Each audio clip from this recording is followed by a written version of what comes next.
जो उसने सुसाइड के हवाले से उसने सोच रखा है या उसने एक पूरा इरादा कर रखा है, तो open ended question are not restricted only to the suicidal case, but आप सबके साथ कर सकते हो। सुसाइडल केस में इसलिए मैंने कहा था कि वो इम्पोर्टेंट होता है कि at the time, at the moment you have to take decision for that client. ठीक है, आप वेट तो नहीं करोगे ना कि वो मुझे फोन करके बताएं। इवन जो है कि ऐसा होता है कि बाहर तो सोसाइटीज बनी हुई होती हैं, यहाँ पे तो थोड़ा सा जो है कि प्रॉब्लम होता है, यहाँ पाकिस्तान में इस तरह से कम ही देखा जाता है। बाहर की तो सोसाइटीज जो है कि वो उसको फोन पे इंगेज रखती हैं क्लाइंट को। जो है अगर वो फोन करता है हॉस्पिटल में या किसी भी कंप्लेन ऑफिस में इस तरह से, तो वो कहता है कि मैं अपने आप को मारने लगा हूं, तो उनको स्पेशल ट्रेनिंग दी जाती है कि वो क्लाइंट को एटलीस्ट 5 to 10 मिनट्स या उस टाइम तक इंगेज रखे बातों में, जब तक कि जो है कि उनकी टीम नहीं पहुंच जाती, बिकॉज उसका तो बड़ा फास्ट होता है। जब तक टीम पहुंचती है और वो उसको इस तरह से डिस्ट्रैक्शन में रखता है, पॉजिटिव डिस्ट्रैक्शन में उसको किसी ना किसी बात में उलझाए रखता है, और वो पहुंचते हैं तो तब उसको जो है कि वो उसको ट्रैप करते हैं और उसको बचाते हैं और इस तरह से।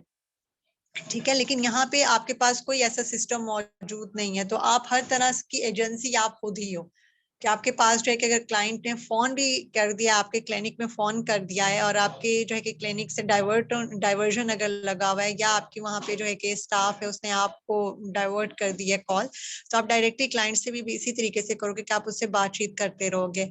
और आप, जैसे मैंने कहा था कि आपने एक इमरजेंसी नंबर लेना है, ठीक है, आपके पास एक इमरजेंसी नंबर लाजमी होना चाहिए कि जो कि किसी फैमिली मेंबर का हो, कि जब तक आप उससे बात कर रहे हो, आप साइड पे अगर आपके साथ जो है कि आपकी स्टाफ मौजूद है या आपके घर का दूसरा पर्सन मौजूद है, तो आप इतने तो होते हो कि उसको बात करते करते उसको लिख के दे सकते हो कि ये नंबर है, मतलब आप राइट अप करके किसी पेज पे कि इस नंबर पे कॉल करके उन्हें बताओ, उनकी फैमिली को, उनके क्लाइंट जो है कि वो क्या कर रहे हैं। ये स्लाइड्स आगे हैं कुछ, ठीक है, आज इसमें एडिशन है। स्लाइड्स जो कल शेयर की थी वो कम थी, मैंने आज की स्लाइड्स में से जो चाइल्डहुड का मैंने ऐड किया था वो मैंने उसमें रिमूव कर दिया है, वो इतना इम्पोर्टेंट नहीं था जितना हमें अडल्ट से रिलेटेड जो है कि वो पढ़ना था, तो मैंने इसमें से कुछ चीजें डिलीट की हैं। ओके, इन स्लाइड्स से रिगार्डिंग दोज केसेस में व्हेन अच्छा, मैं ना आप लोगों के जो आंसर्स हैं, ये जो क्वेश्चंस हैं, इसको मैं एंड में लेती हूँ। एंड में मैं आपके इन सारे क्वेश्चंस को आंसर करूंगी। अगर हम अभी अपना जो है वो स्टार्ट कर देंगे, देखिए ऑलरेडी 15 मिनट्स मेरी तरफ से लेट हुआ, तो मैं नहीं चाहती कि आप लोग 10 o'clock तक मेरे साथ अटैच हो। सबकी अपनी अपनी जो है कि वो होती हैं, and accept apology from my side कि मैंने आज 15 मिनट्स लेट ज्वाइन किया, बस मैं भी सी स्टक थी उसमें। सो मैं आप लोगों के जितने भी क्वेश्चंस हैं उसको मैं एंड में आंसर करती हूँ। अभी हम आगे चलें, ठीक है। कल हमने जो है कि पर्सनल डाटा तक पढ़ा था। पर्सनल डाटा के पास जो है कि वो आता है चीफ कंप्लेंट्स कहते हैं इसको, प्रेजेंटिंग कंप्लेंट्स कहते हैं, वो कंप्लेंट्स के जो है कि आपके पास जब क्लाइंट आता है तो वो लेकर आता है। मैम आप स्लाइड बता, नहीं आ रही आपकी। स्लाइड तो शो हो रही है। अच्छा, सादिया उस्मान आपको मिल जाएंगे। मेरी मैम मुझे भी नहीं हो रही, मेरी स्टिल स्क्रीन लोडिंग। मेरी स्क्रीन पे स्लाइड शो हुई हुई है, और किस किस को नहीं नजर आ रहा? नजर आ रहा है मैम, शो हो रही है। हो रही है। ओके, आप लोग अगर चेक कर लो अपना। हाँ देखिए, मोस्टली स्टूडेंट्स के आंसर आ रहा है कि उनको हो रही हैं। आप लोग थोड़ा सा अपना नेट कनेक्शन चेक कर लो या वेट कर लो, मे बी आप लोगों का थोड़ा स्लो प्रोसेस कर रहा हो। ओके, आप स्लाइड नंबर बता दे ताकि फिर जो हमारे पास स्लाइड है मैं उसमें से खोल लूं। आपके पास जो स्लाइड है वो होगी 12, स्लाइड नंबर। ठीक है, थैंक यू। मैं स्लाइड नंबर साथ साथ बोल देती हूँ ताकि जिनको नहीं हो रहा ना वो वहां पे उसको स्लाइड नंबर 12 जो है कि वो ओपन कर लें। Thank you Rabia. राबिया है या रबिया, सॉरी अगर मैं मिस प्रोनाउंस कर रही हूँ नेम को। हमेशा जो है कि जो प्रेजेंटिंग कंप्लेंट्स होती हैं वो क्लाइंट के अपने वर्ड्स में वो आपको रिकॉर्ड करना चाहिए। ठीक है, जो भी वो जिन वर्ड्स में वो बता रहा है कि जैसे मुझे नींद नहीं आ रही है, मुझे खाने में मुश्किल हो रही है, मेरा स्टमक एक्सेप्ट नहीं कर रहा, या मेरे पेट में दर्द रहता है, या गैसेस का इश्यू रहता है, और मेरा जो है कि रेस्टलेसनेस थी, मैं बेचैन रहती, तो वो जो वर्ड वो यूज कर रहा है आपने उसी वर्ड्स में जो है कि वो लिखना है। तो और ये सिर्फ और सिर्फ जो है कि क्या होता है कि आपने उन्हीं प्रॉब्लम्स को लिखना है कि जो वो उस दिन में या उस दिन से कुछ दिन पहले जो है कि एक हफ्ते में, ठीक है, 1 वीक का क्राइटेरिया जैसे हम मेंशन करते हैं ना, तो हम उससे पूछते भी हैं कि ये ड्यूरेशन कितना है इस प्रॉब्लम का, कि कब से हो रहा है, तो आपने उसी के ऊपर फोकस करना है। 4 महीने पहले, 20 महीने पहले जो भी हुआ था वो तो एक लॉन्ग हिस्ट्री में जो है कि वो आ जाता है। लेकिन आपके पास क्लाइंट आया तो आपने उस वक्त पूछना है कि अभी उसके साथ क्या महसूस हो रहा है, अभी वो क्या महसूस कर रहा है, या अभी उसकी लाइफ में क्या चीज आ रही, क्या तब्दीली महसूस कर रहा है किस, तो उसकी जो है कि आपने सेवरिटी लेवल उसका चेक करने के लिए उसकी प्रॉब्लम्स के ऊपर फोकस करना है कि वो आजकल उसके साथ क्या हो रहा है। ठीक है, अब स्लाइड नंबर 13 कि जब आप हिस्ट्री लेते हो उन प्रॉब्लम्स की जो कि उसने आपको बताया है, ठीक है, तो उसकी हिस्ट्री लेने में आप किन चीजों को देखते हो कि आप उसकी सेवरिटी और अर्जेंसी, जो प्रॉब्लम है उसकी सेवरिटी कितनी है, किस हद तक जो है कि वो सीवियर है उस क्लाइंट के लिए, उसकी लाइफ के डिफरेंट डोमेन्स जो है वो कितने ज्यादा उससे इम्पैक्ट हो रहे हैं, और अर्जेंसी क्या है। ठीक है, उसमें आप किन बातों का ख्याल रखोगे, एक तो आप ये देखोगे कि जो प्रॉब्लम है उसका ऑनसेट कब हुआ, ठीक है, कितने अरसे से है, 6 मंथ से है, 1 वीक से है, 2 वीक से है, या जो है कि उसका एपिसोडिक है, या फिर जो है कि ये होता है कि वेदर इफेक्ट के साथ होता है, सीजनल जिसको हम कह रहे होते हैं वो सीजनल इफेक्ट है। तो किस तरीके से है उसका ऑनसेट, जो है कि वो कब हुआ था, उसके बचपन में हुआ था फिर खत्म हो गया था। क्लाइंट जैसे कहता है मेरे बचपन में जो है कि मेरे साथ एक दफा ऐसा हुआ था कि मैं बहुत सैड हो गया था, मैं बिल्कुल अलग थलग होके बैठ गया था, मेरा किसी से बात करने को दिल नहीं करता था, मैं स्कूल में भी जो है कि किसी से नहीं मिलता था, मैं अलग बैठता था, मैं टीचर की सिर्फ सुनता था बट मैं कोई पार्टिसिपेशन शो नहीं करता था। लेकिन फिर मैं जैसे जैसे बड़ा होता गया तो ये चीजें दुरुस्त हो गई। और उसके बाद जो है कि जब मैंने मैट्रिक कर लिया तब भी मेरा रिजल्ट ठीक नहीं आया, तो मैं थोड़ा सा फिर सैड हो गया, और लोगों में मुझे लगता था कि मैं पीछे हूँ और वो मुझसे आगे चले गए हैं। तो मैं उस वक्त ऐसी कंडीशन फील करता था कि मैं शायद अच्छा नहीं हूँ पढ़ाई में, या मुझे चीजें समझ में नहीं आती हैं। तो मैं एक ऐसा पीरियड आया था कि मैं सैडनेस में चला गया था, या मैं खुद से मायूस हो गया था। बट फिर मेरी फैमिली ने मुझे मेरे ऊपर फोकस किया, मेरा साथ दिया, मुझे सपोर्ट दिया, मेरी फ्रेंड्स ने मुझे मोटिवेट किया, तो मैं फिर से काम करने लग गया, मैं फिर से पढ़ने लग गया, और मैंने अपनी हिम्मत को इकट्ठा किया, तब मैंने चलना शुरू कर दिया था। बट उसके बाद जो है कि लाइफ में मुख्तलिफ जैसे जैसे बड़ा होता गया और जो है कि टास्क आते गए, मुश्किल महसूस होने लगे, तो कहीं मैं अच्छा था कहीं मैं बुरा था, लेकिन ऐसा कभी भी नहीं हुआ जिस तरह से अब मेरे साथ हो रहा है। ठीक है, अब उसके साथ ऐसा क्या हो रहा है, अब उसका बिल्कुल ही जो है कि वो ऐसा है कि अब बिल्कुल सोशली विड्रॉल है। अब उसकी उम्र जो है कि वो 26 है। सईदा मिशा वालेकुम अस्सलाम। ठीक है, अब उसकी उम्र जो है वो 26 है, अब वो इस काबिल हो चुके हैं कि उसका एजुकेशनल एकेडमिक जितने भी थी वो सब कंप्लीट हो चुकी हैं, और वो एक ऑक्यूपेशनल लाइफ की तरफ जा रहा है, और उसको जॉब की तलाश है। लेकिन उसके ग्रेड्स जो है कि वो इतने अच्छे नहीं है, या कह लें कि उसकी एकेडमिक परफॉर्मेंस जो है कि वो बस इतनी ही रही थी कि वो एक मिडिल क्लास स्टूडेंट था और वो बस पास होता रहा, और उसके अलावा उसकी कोई आउटस्टैंडिंग जो है कि वो रिपोर्ट कार्ड नहीं थी, सो उसकी बेस पे उसको जॉब नहीं मिल रही है। तो अब वो बिल्कुल ही विड्रॉल हो गया है, वो उसको अपने अलावा अपने अंदर कोई खूबी नजर नहीं आती है, वो बिल्कुल इस तरह से हो गया, मायूस हो गया, होपलेसनेस उसमें बहुत ज्यादा हो गई है, हेल्पलेस हो गया है कि मैं क्या करूं, मैं किस तरह से अपनी फैमिली को सपोर्ट करूं, और या मैं अपने आप को कैसे सपोर्ट करूं कि सब लोग जो है कि मुझे सुनाते हैं। सो अब उसकी कंडीशन वर्स्ट होगी। तो ऑनसेट जो है कि उसके बचपन से स्टार्ट हुआ, बट एपिसोडिक होता गया, बट वो इतना वर्स्ट नहीं था जितना अब करंटली उसके साथ वर्स्ट कंडीशन चल रही है।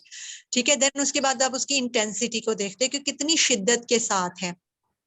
फॉर एग्जाम्पल अगर एक क्लाइंट जो है कि उसको गुस्सा आता है, ठीक है, तो गुस्सा कितनी शिद्दत से आता है, उसकी क्या मतलब क्या इंटेंसिटी क्या है, कि वो चीजें उठा उठा के फेंकता है, वो वर्बल गुस्सा कर रहा है, वो पैसिव है कि अपने आप को हार्म कर रहा है, या चीजें उठा उठा के फेंक रहा है, अपने आप को बाइट कर रहा है, कट कर रहा है, या जो है कि अपने ही हाथ को उठा के फेंक रहा है, टेबल पे मार रहा है, दीवार पे मार रहा है, किस तरीके से जो है कि उसकी एंगर, ये उसकी इंटेंसिटी बता रहा है। ठीक है, उसकी शिद्दत जो है कि वो कितनी है। देन उसका ड्यूरेशन जो है कि वो प्रॉब्लम का जो है कि वो ड्यूरेशन कब से है, कितना अरसा हो गया है कि उसको गुस्सा आता है, और उसका गुस्सा जो है कि वो कितने दौरानिये तक रहता है, कितने पीरियड में जो है कि उसका खत्म हो जाता है या फिर कम होता है, तो वो ड्यूरेशन कितना है, ठीक है, कितने टाइम में, मतलब 5 मिनट्स में है, 10 मिनट्स तक रहता है, 15 मिनट्स तक रहता है, या होल डे ही जो है कि वो एक उसका पैसिव एग्रेशन जो है कि वो रहता है कि अंदर अंदर गुस्सा है और उसकी वजह से जो है कि वो अपने आप को नुकसान पहुंचा रहा है, तो ड्यूरेशन उसका लॉन्ग है कि फुल डे इसी कंडीशन में रह रहा है। और इंटेंसिटी ये है कि वो फिजिकली अपने जो है कि इक्वालिटी हम इसको कहते हैं कि इक्वालिटी इन टर्म्स के वो अपने आप को या दूसरे को या सोसाइटी में किसी को हार्म तो नहीं कर रहा, ठीक है। देन फ्रीक्वेंसी है, फ्रीक्वेंसी है कि वो कितनी दफा हो रहा है, दिन में कितनी बार उसको गुस्सा आ रहा है, और वो उस गुस्से जो है कि एक तो मतलब वो तीनों चीजें इंटर रिलेट करेंगे, इंटेंसिटी, ड्यूरेशन और फ्रीक्वेंसी के किस तरीके से करेंगे कि फ्रीक्वेंसी कितनी शिद्दत से आ रहा है, कितनी देर तक रहता है, और फिर कितनी शिद्दत का होता है कि उसके बाद वो क्या एक्ट करता है, ठीक है। तो ये चीजें आपने जब जो कंप्लेंट्स वो बता रहा है उसकी हिस्ट्री लेना जरूरी है। ये तो गुस्सा था, फॉर एग्जाम्पल उसको जो है कि नींद नहीं आ रही है, ठीक है, नींद जो है कि अब वो कितने अरसे से नहीं आ रही, ठीक है। सबसे पहले तो ड्यूरेशन है, कब से उसकी नींद जो है कि वो डिस्टर्ब है, और नींद किस हद तक डिस्टर्ब है, इंटेंसिटी कि किस हद तक डिस्टर्ब है, मींस कि अगर वो उसको 5 मिनट के लिए नींद आती है और उसके बाद वो उठ जाता है और उसके बाद वो नहीं सो पाता, ठीक है, या मिड ऑफ द नाइट वो उठ जाता है और उसके बाद वो नहीं सो पाता, तो ये एक चीज तो आपको इंडिकेट करिए कि इंसोम्निया काइंड है, क्योंकि इंसोम्निया की टाइप्स में इसी तरह से होता है, उसकी डिफरेंट टाइप्स है, तो ये वहां पे इंडिकेट है। बट इंटेंसिटी क्या है कि वो नहीं सो पा रहा और सो नहीं पा रहा, तो जिसकी वजह से उसमें इरिटेशन आ रही, जो और भी प्रॉब्लम्स को क्रिएट कर रहा है, ठीक। कितनी दफा जो है कि ऐसा हुआ है कि आप रात में उठ जाते हो, ठीक है, और कितनी दफा ऐसा हुआ है कि जब आप उठते हो और आप दोबारा नींद में नहीं जा पाते हो, तो आपका माइंड कहाँ होता है, ठीक है, आपका माइंड कुछ सोच रहा होता है, आपका माइंड कहीं इंगेज होता है, या कोई थॉट आपके माइंड में आ रही होती है, तो वो किस तरह की होती है, और वो क्या फिर उस थॉट की इंटेंसिटी क्या है, उस थॉट की फ्रीक्वेंसी क्या है, उसका क्या ड्यूरेशन है, आप उसी में प्री ऑक्यूपाइड रहते हो, सोचते रहते हो। सो देखा कि हर बात की जो है कि आपने उसको डिटेल में इस तरह से हर उसके सिम्टम्स जो है कि वो आपने लेना होता है। और उसके बाद के सबसे पहले आपने इस प्रॉब्लम को नोटिस कब किया, कि जब आपको ये लगा कि अब ये मेरे लिए प्रॉब्लम बनता जा रहा है, कि अब ये एक नॉर्मल थिंग नहीं है, कि अब मैं काफी अरसे से नोट कर रहा था कि मेरी थोड़ी सी भूख जो है कि वो डिस्टर्ब है, ठीक है, भूख डिस्टर्ब है, तो फर्स्ट टाइम आपने कब नोटिस किया कि आपकी तवज्जो इस सेंस में कब पड़ी कि आप जो खा रहे हैं वो प्रॉपर नहीं खा रहे हैं, या आपको भूख नहीं लग रही, आपको चीजें अच्छी नहीं लग रही हैं। सो आपने फर्स्ट टाइम प्रॉब्लम कब नोट किया था, जब आपने समझा कि दिस इज अ प्रॉब्लम, ठीक। उसके बाद ये कि जब से आपने प्रॉब्लम को नोट किया, क्या उसमें किसी किस्म का चेंज आया है, ठीक, उस प्रॉब्लम में जो है कि किसी किस्म का कोई चेंज आपने फील किया हो, कि कोई उसकी इंटेंसिटी बढ़ी हो या कम हुई हो, या उसकी फ्रिक्वेंसी में या उसकी ड्यूरेशन में जो है कि कोई कमी आई हो, तो किस किस्म का चेंज जो है कि वो आपने फील किया भी है या नहीं किया, ठीक। तो ये आपने उसके साथ जो है कि वो देखना होता है चीफ कंप्लेंट्स में। इसके अलावा जब आप प्रेजेंटिंग कंप्लेंट्स ले रहे होते हो ना, तो उसमें कुछ और चीजें भी शामिल होती हैं, ठीक। आप जिनको नजर नहीं आ रहा वो स्लाइड नंबर 14 पे देखें। आपने ये सबसे पहले देखना होता है कि आप जो मतलब और इन चीजों के साथ साथ ये देखना होता है कि क्लाइंट जो भी एक्सपीरियंस कर रहा होता है ना अपनी लाइफ में, उसमें वो किसको एट्रीब्यूट कर रहा है, वो अपनी सोसाइटी को कर रहा है, वो अपने फैमिली को कर रहा है, वो अपने सिबलिंग्स को कर रहा है, पीयर को कर रहा है, या सेल्फ कर रहा है, कि इंटरनल एट्रीब्यूशन चल रही है उसकी या एक्सटर्नल एट्रीब्यूशन है।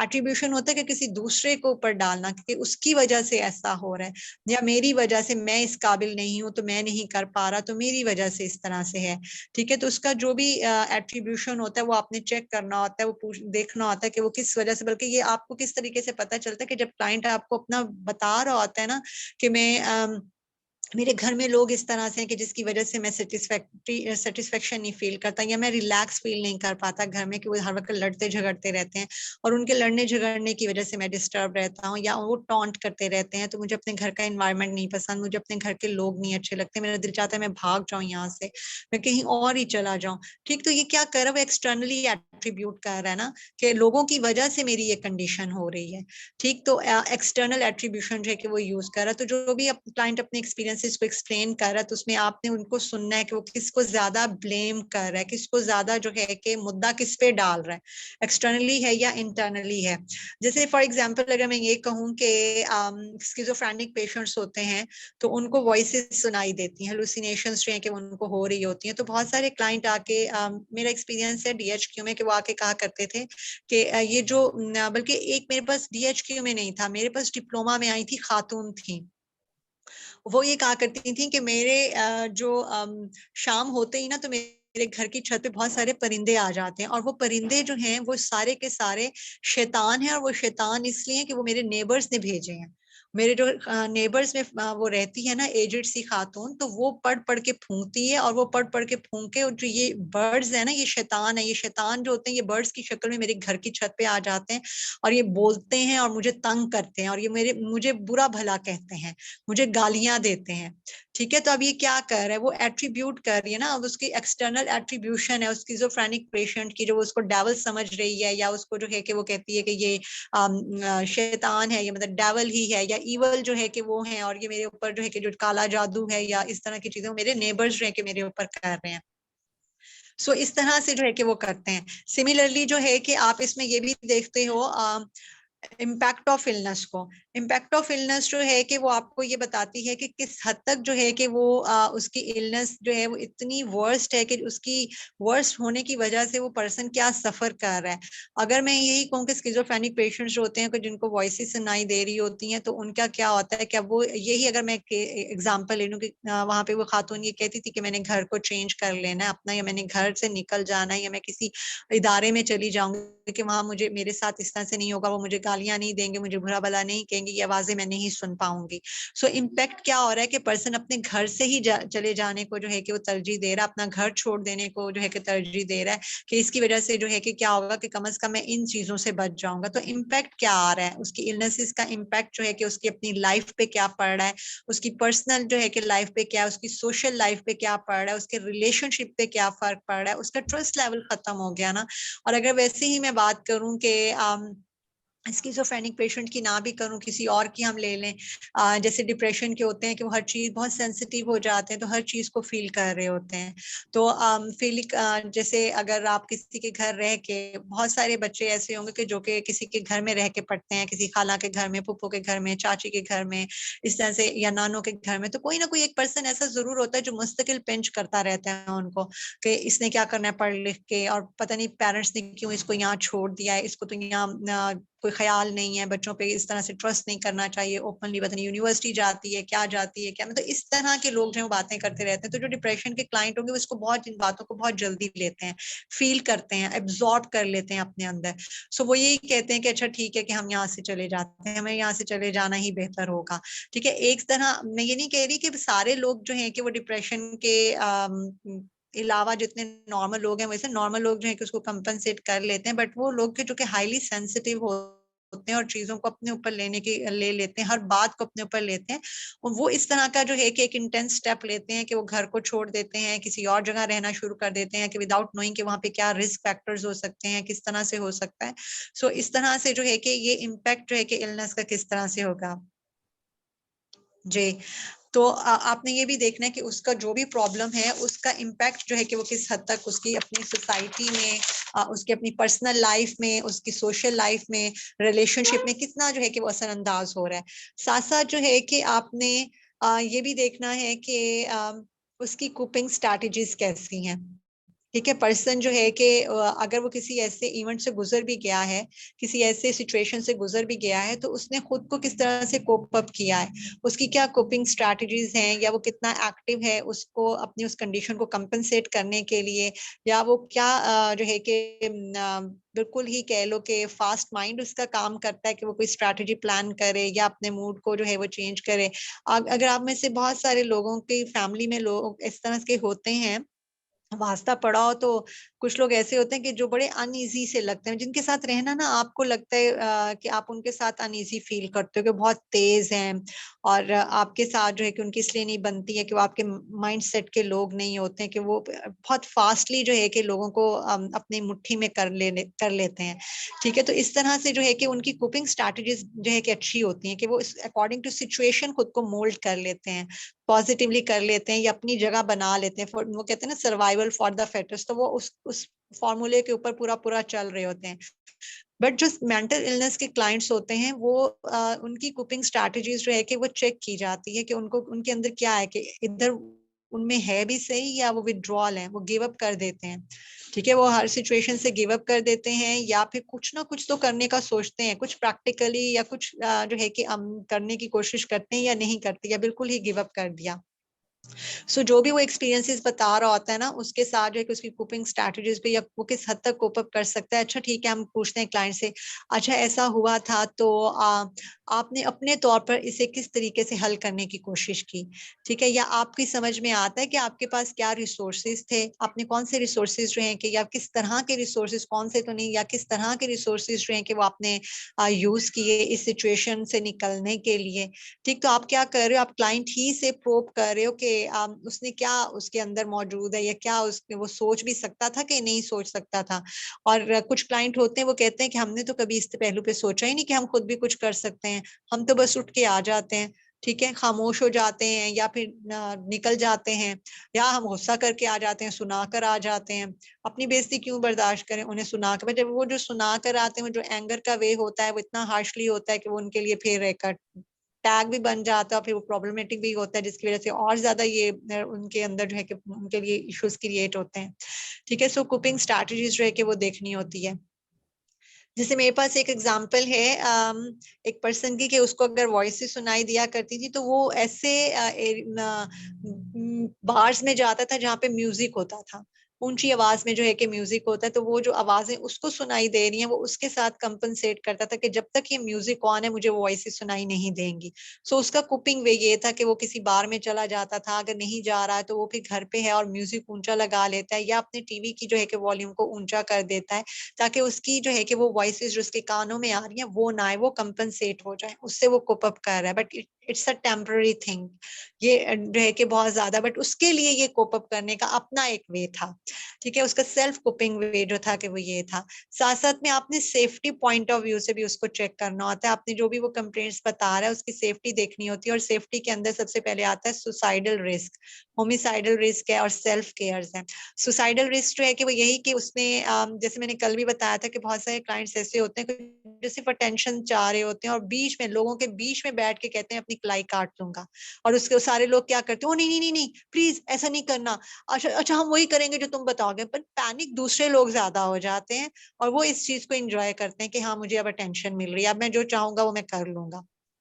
ठीक है, और जो जिन्होंने सुसाइड करनी होती है ना वो लोगों को नहीं बताते हैं, वो डायरेक्ट चढ़ जाते हैं, और या सूली चढ़ जाते हैं या जो है कि ऊपर से छलांग मार देते हैं या कोई मेडिसिन खा लेते हैं इस तरह। तो इनका ये रिस्क जो है कि वो चेक जरूर करना होता है।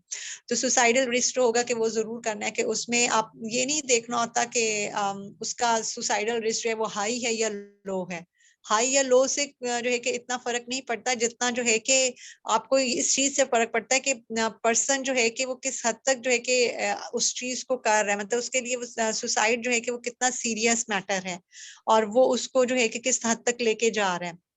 अगर आप उसको कहोगे ओ इसका तो सुसाइडल रिस्क हाई है, ठीक है, अगर आप उसको हाई कहोगे या आप अनकॉन्शियसली आपके मुंह से निकल भी जाता है या आप लिखते और वो पढ़ लेता है, तो वो उसको उसको और भी ज्यादा एग्जेजरेट करेगा, बिकॉज उसने पढ़ा है या सुना है आपके मुंह से, तो वो एग्जेजरेशन की तरफ चला जाएगा ना, वो उसकी तरफ नहीं आएगा कि क्या है, बट आपको लग रहा है कि उसका सुसाइडल रिस्क है कि वो हाई हो रहा है।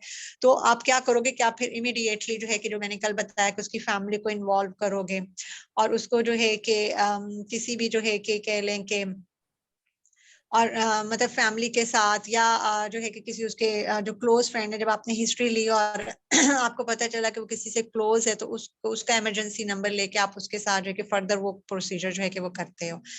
ठीक है, इसके अलावा जो है कि जैसे फॉर एग्जांपल अगर एक पर्सन जो है कि वो ये आके कहता है कि मैं अपने आप को जो है कि वो हैंग कर लूंगा, मेरा प्लान है कि मैं एक्टिवली जो है कि वो खुद को हैंग कर लूंगा, और वो अपने साथ जो है कि एक रो भी लेकर आता है और बताता है कि मैं वो जो गार्डन है वहां पे जो फलाना गार्डन है ना उसमें जो ट्री है मैंने रात में या शाम में मैंने वो ये जो मेरे हाई एंड में रोप है नहीं मैंने वहां लटकानी है, या मैं सेशन के एंड पे जाऊंगा और मैं इसको लटकाऊंगा और मैंने बस खुद को मार लेना है।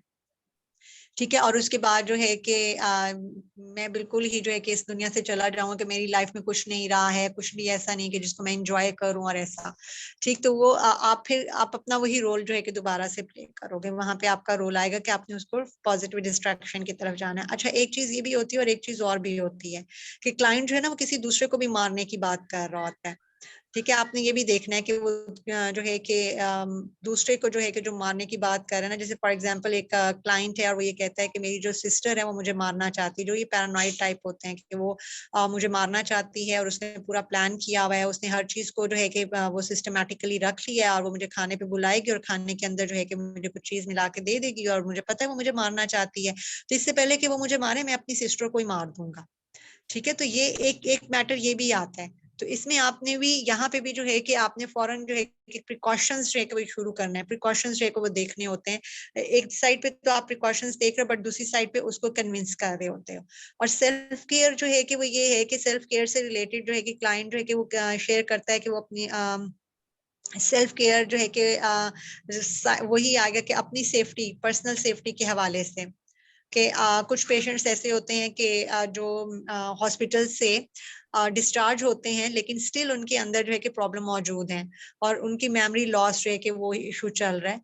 तो फॉर एग्जांपल अल्जाइमर्स के ही क्लाइंट आप ले लो, तो अगर वो हॉस्पिटल से डिस्चार्ज हुए हैं, उन्होंने मेडिकेशन ली हुई है लेकिन इवन देन उनके साथ अपना प्रॉब्लम फुली जो है कि वो रिकवर नहीं हुआ है, तो जब भी कभी बाहर निकलेंगे ना, रोड क्रॉस करेंगे या फिर किसी स्ट्रीट को क्रॉस करने की कोशिश करेंगे तो सम टाइम भूल जाते हैं, मेमोरी इश्यूज जो है कि उनके साथ हैं, तो वो भूल जाएंगे कि उन्होंने जाना कहाँ पे है, किस तरफ जाना है, रोड जो है कि वो सीधी जो है वो क्रॉस करनी है या मुझे साइड पे करना है, क्या करना है। तो ऐसे क्लाइंट्स जो हैं कि आपने उनके ऊपर भी उसी वक्त जो है कि जब आप सेशन लेते हो हिस्ट्री, तो इस चीज को भी आप चेक करते हो कि वो अपनी सेल्फ केयर किस हद तक कर सकता है, उसमें इंसाइट है अपनी केयर करने की या नहीं है। ठीक, तो इस हवाले से जो है कि आपने वहां पे ये चीजें भी आपने उसमें लाजमी शामिल करनी होती हैं देखने के लिए। ओके, उसके बाद आता है करंट न्यूरो वेजिटेटिव साइन और सिम्टम्स। जैसे मैंने कल भी बताया था कि वेजिटेटिव जो है कि उसका मतलब ये होता है कि आपकी sleep, energy, concentration, ability to experience pleasure है, एपिटाइट, एपिटाइट कहते हैं आपके फूड को, खाने को, गिल्ट की फीलिंग्स हैं तो किस हद तक है, सुसाइडैलिटी जो है कि वो भी वही थॉट्स का आ रहा है, बार बार उस चीज को मेंशन किया जा रहा है कि अगर इस तरह से है सुसाइडैलिटी जो है कि हर मतलब बहुत सारे डिप्रेशन के क्लाइंट में बहुत हाई रिस्क होता है, स्किज़ोफ्रेनिक क्लाइंट्स में बहुत हाई रिस्क होता है, और जो स्लीप डिसऑर्डर के होते हैं उनमें भी इसका रिस्क मौजूद होता है। इसके अलावा जो है एंजाइटी के कुछ हैं, जैसे फोबियाज के हैं कुछ क्लाइंट्स, उनके उनका भी होता है बट इतना नहीं होता, लेकिन उनमें भी क्या जो है कि जब वो तंग आ जाते हैं अपने फोबिया से तो वो सोचते हैं कि सुसाइड ही कर लो, उनका भी हो सकता है। ट्रॉमा के क्लाइंट्स, स्पेशली जो ट्रोमेटिक जो है कि पेशेंट्स होते हैं, उनमें सुसाइडल रिस्क जो है कि वो बहुत हाई होता है। सो आपने उनको देखना है और जो इसमें मोटिवेशन उनकी रिड्यूस हो जाती है, फिटीग फैक्टर्स हैं कि वो आते हैं, तो इनको न्यूरो वेजिटेटिव साइंस और सिम्टम्स कहते हैं। ठीक है, तो ये भी जब आपको क्लाइंट जब बता रहा होता है ना तो आपके माइंड में आता है अच्छा ये न्यूरो वेजिटेटिव साइंस हमें बता रहा है।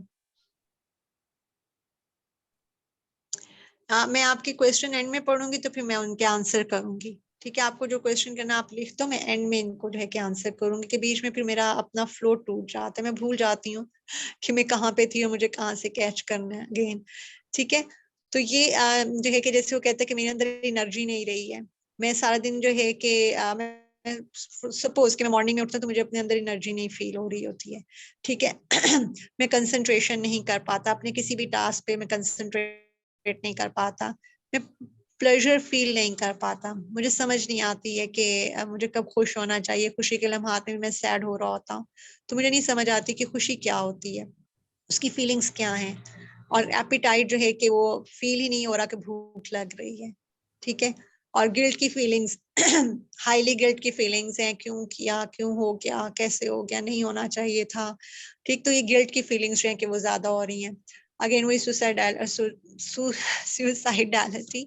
आवाज मेरी इसलिए ऐसी हो रही है कि मैं इससे पहले एक सेशन ले चुकी थी और मैंने वही बीच में थोड़ा सा गैप किया था कि मैं पानी वगैरह पी लूं, तो उस वजह से मैं थोड़ी लेट हो गई थी। ठीक है, देन उसके बाद है कि मोटिवेशन रिड्यूस होती है, कोई काम करने को दिल नहीं कर रहा होता, किसी किस्म की मोटिवेशन नहीं होती है, हम थक गए हैं, नहीं दिल करता, कुछ भी नहीं करने को दिल कर रहा। और फिर उसके बाद फटीग, हर वक्त थके थके रहते हैं, नींद आई रहती है, स्लीपी स्लीपी सा माइंड रहता है, फॉगी फॉगी सा रहता है, समझ नहीं आता, डिसीजन नहीं ले पाते हैं। ठीक, तो अगर वो इस तरह की चीजें बता रहे हैं तो ये न्यूरो वेजिटेटिव साइंस और सिम्टम्स होते हैं, इन्हें भी आपको नोट करना जरूरी है, बिकॉज ये आपकी इंटरवेंशन में हेल्प आउट करते हैं कि ये कंडीशन अगर इसके साथ है तो फिजियोलॉजी कितनी उसकी डिस्टर्ब हो रही है, उसकी एनाटॉमी कितनी डिस्टर्ब है, उसके मेंटल जो है कंडीशन के साथ साथ। ठीक, अब है स्लाइड नंबर 16। स्लाइड नंबर 16 जो है उसमें मैंने प्रीनेटल और बर्थ हिस्ट्री से रिलेटेड जो है कि वो यहाँ पे है, मैं इसको बहुत डिटेल में नहीं जाऊंगी, मैं ओवरऑल आपको एक पिक्चर बता दूंगी इसकी कि प्रीनेटल या बर्थ हिस्ट्री जो है कि वो लेना इसलिए इंपॉर्टेंट होती है कि क्लाइंट के बहुत सारे क्लाइंट ऐसे होते हैं कि जिनके साथ जो प्रॉब्लम होता है वो चाइल्डहुड से चलता आ रहा होता है और वो उसके ऊपर तवज्जो नहीं होती पेरेंट्स की। और प्रीनेटल कहते हैं कि पैदा होने से पहले के जो जब वो मदर के वोम में था तो मदर की अपनी जो है कि कंडीशन कैसी थी, उसकी अपनी डाइट किस किस्म की थी, ड्यूरिंग कंसेप्शन जो है कि वो कुछ अल्कोहल वगैरह तो नहीं यूज करती थी या कुछ ऐसी मेडिसिन तो नहीं यूज करती थी जिनके अंदर जो है कि कोई ड्रग्स की ज्यादा एलिमेंट्स मौजूद थे, और या फिर जो है कि कोल्ड ड्रिंक्स, जो ब्लैक कोल्ड ड्रिंक्स होती हैं। ये इसलिए आपको शायद क्लियर नजर नहीं आ रही होगी कि इसमें बहुत सारी चीजें हैं तो जूम नहीं हो पा रहा होगा, अदरवाइज इसमें बहुत सब चीजें नजर आ रही होती हैं। आप इसको जूम करोगे ना तो आपको क्लियर नजर में आएगा।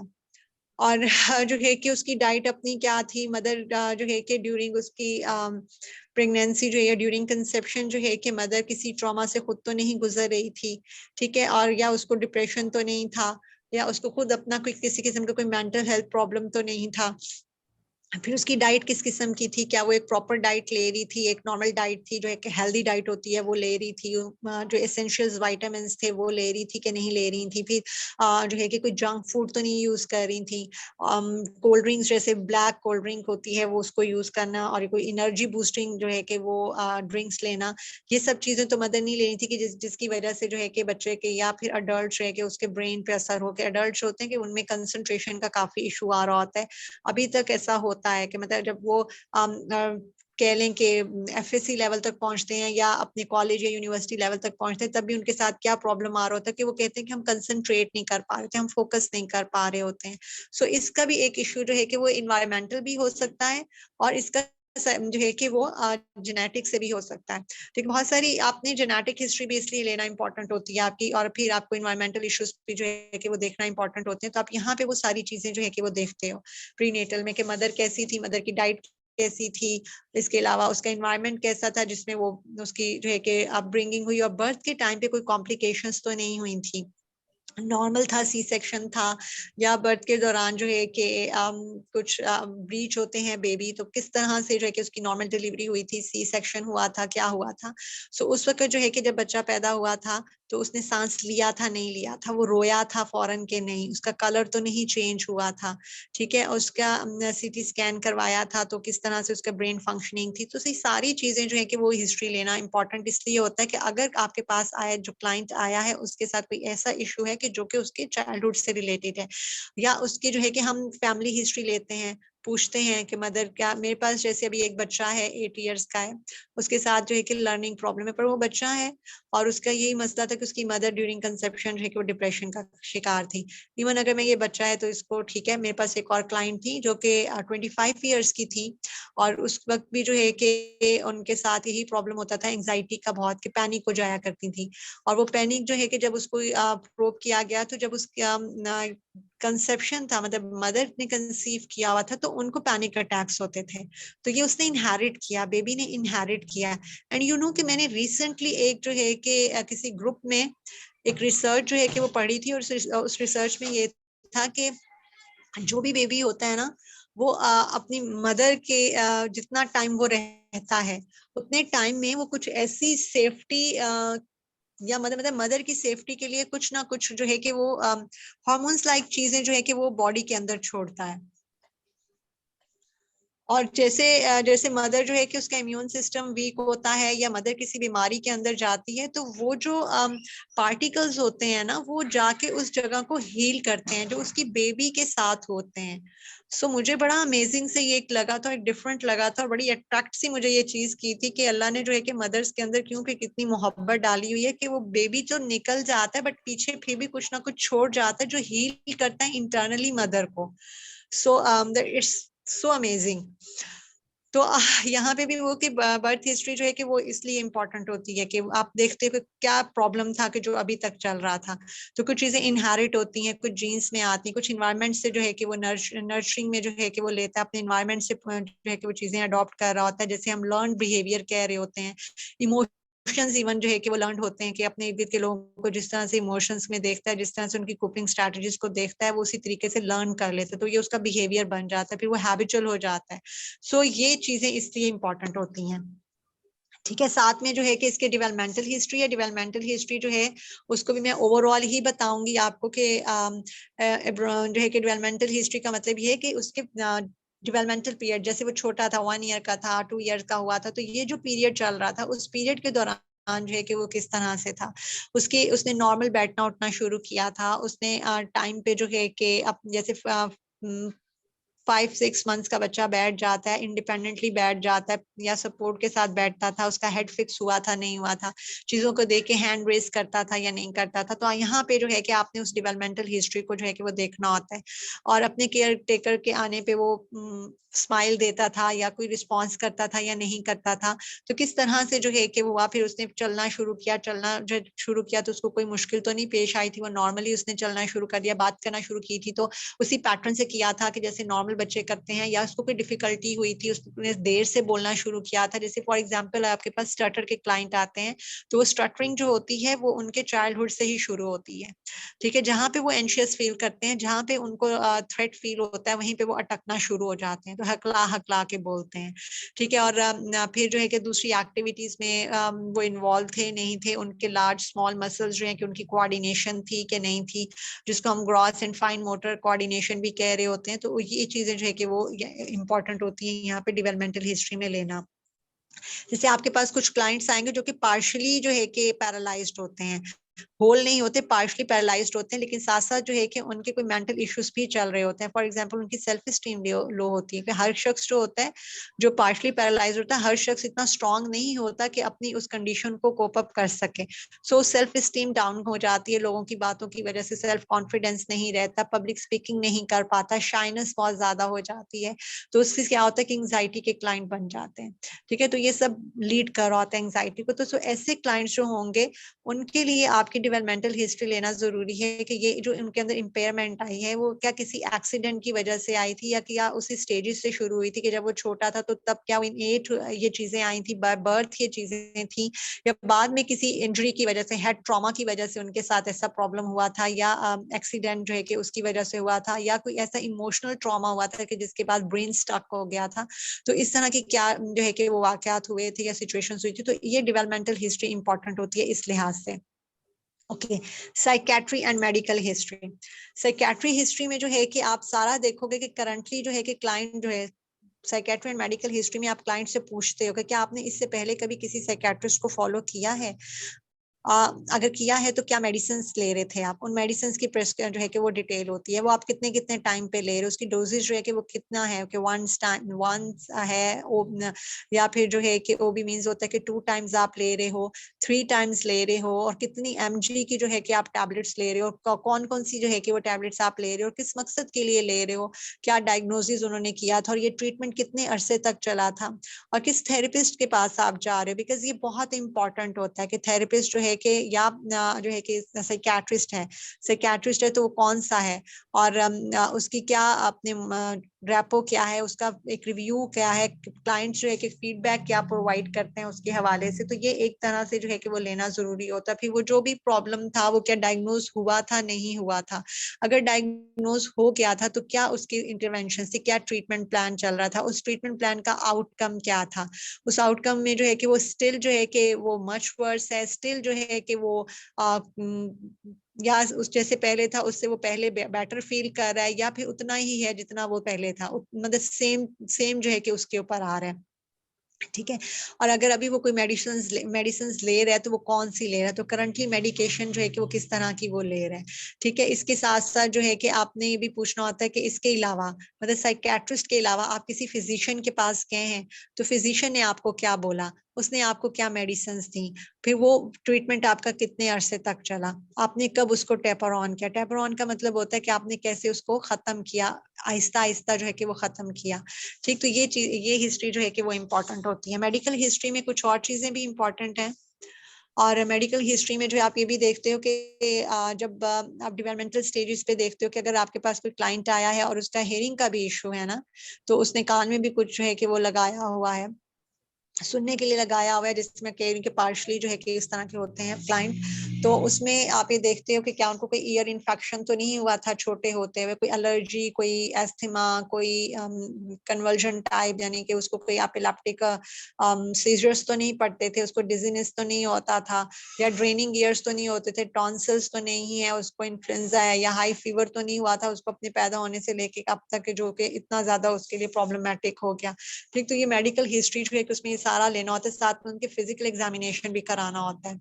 ठीक है। आपके पास दोनों चीजों की रिपोर्ट जो है कि वो आती है। और इसके बाद जो है कि आप ये देखते हो कि किसी सर्जरी से तो नहीं गुजरा।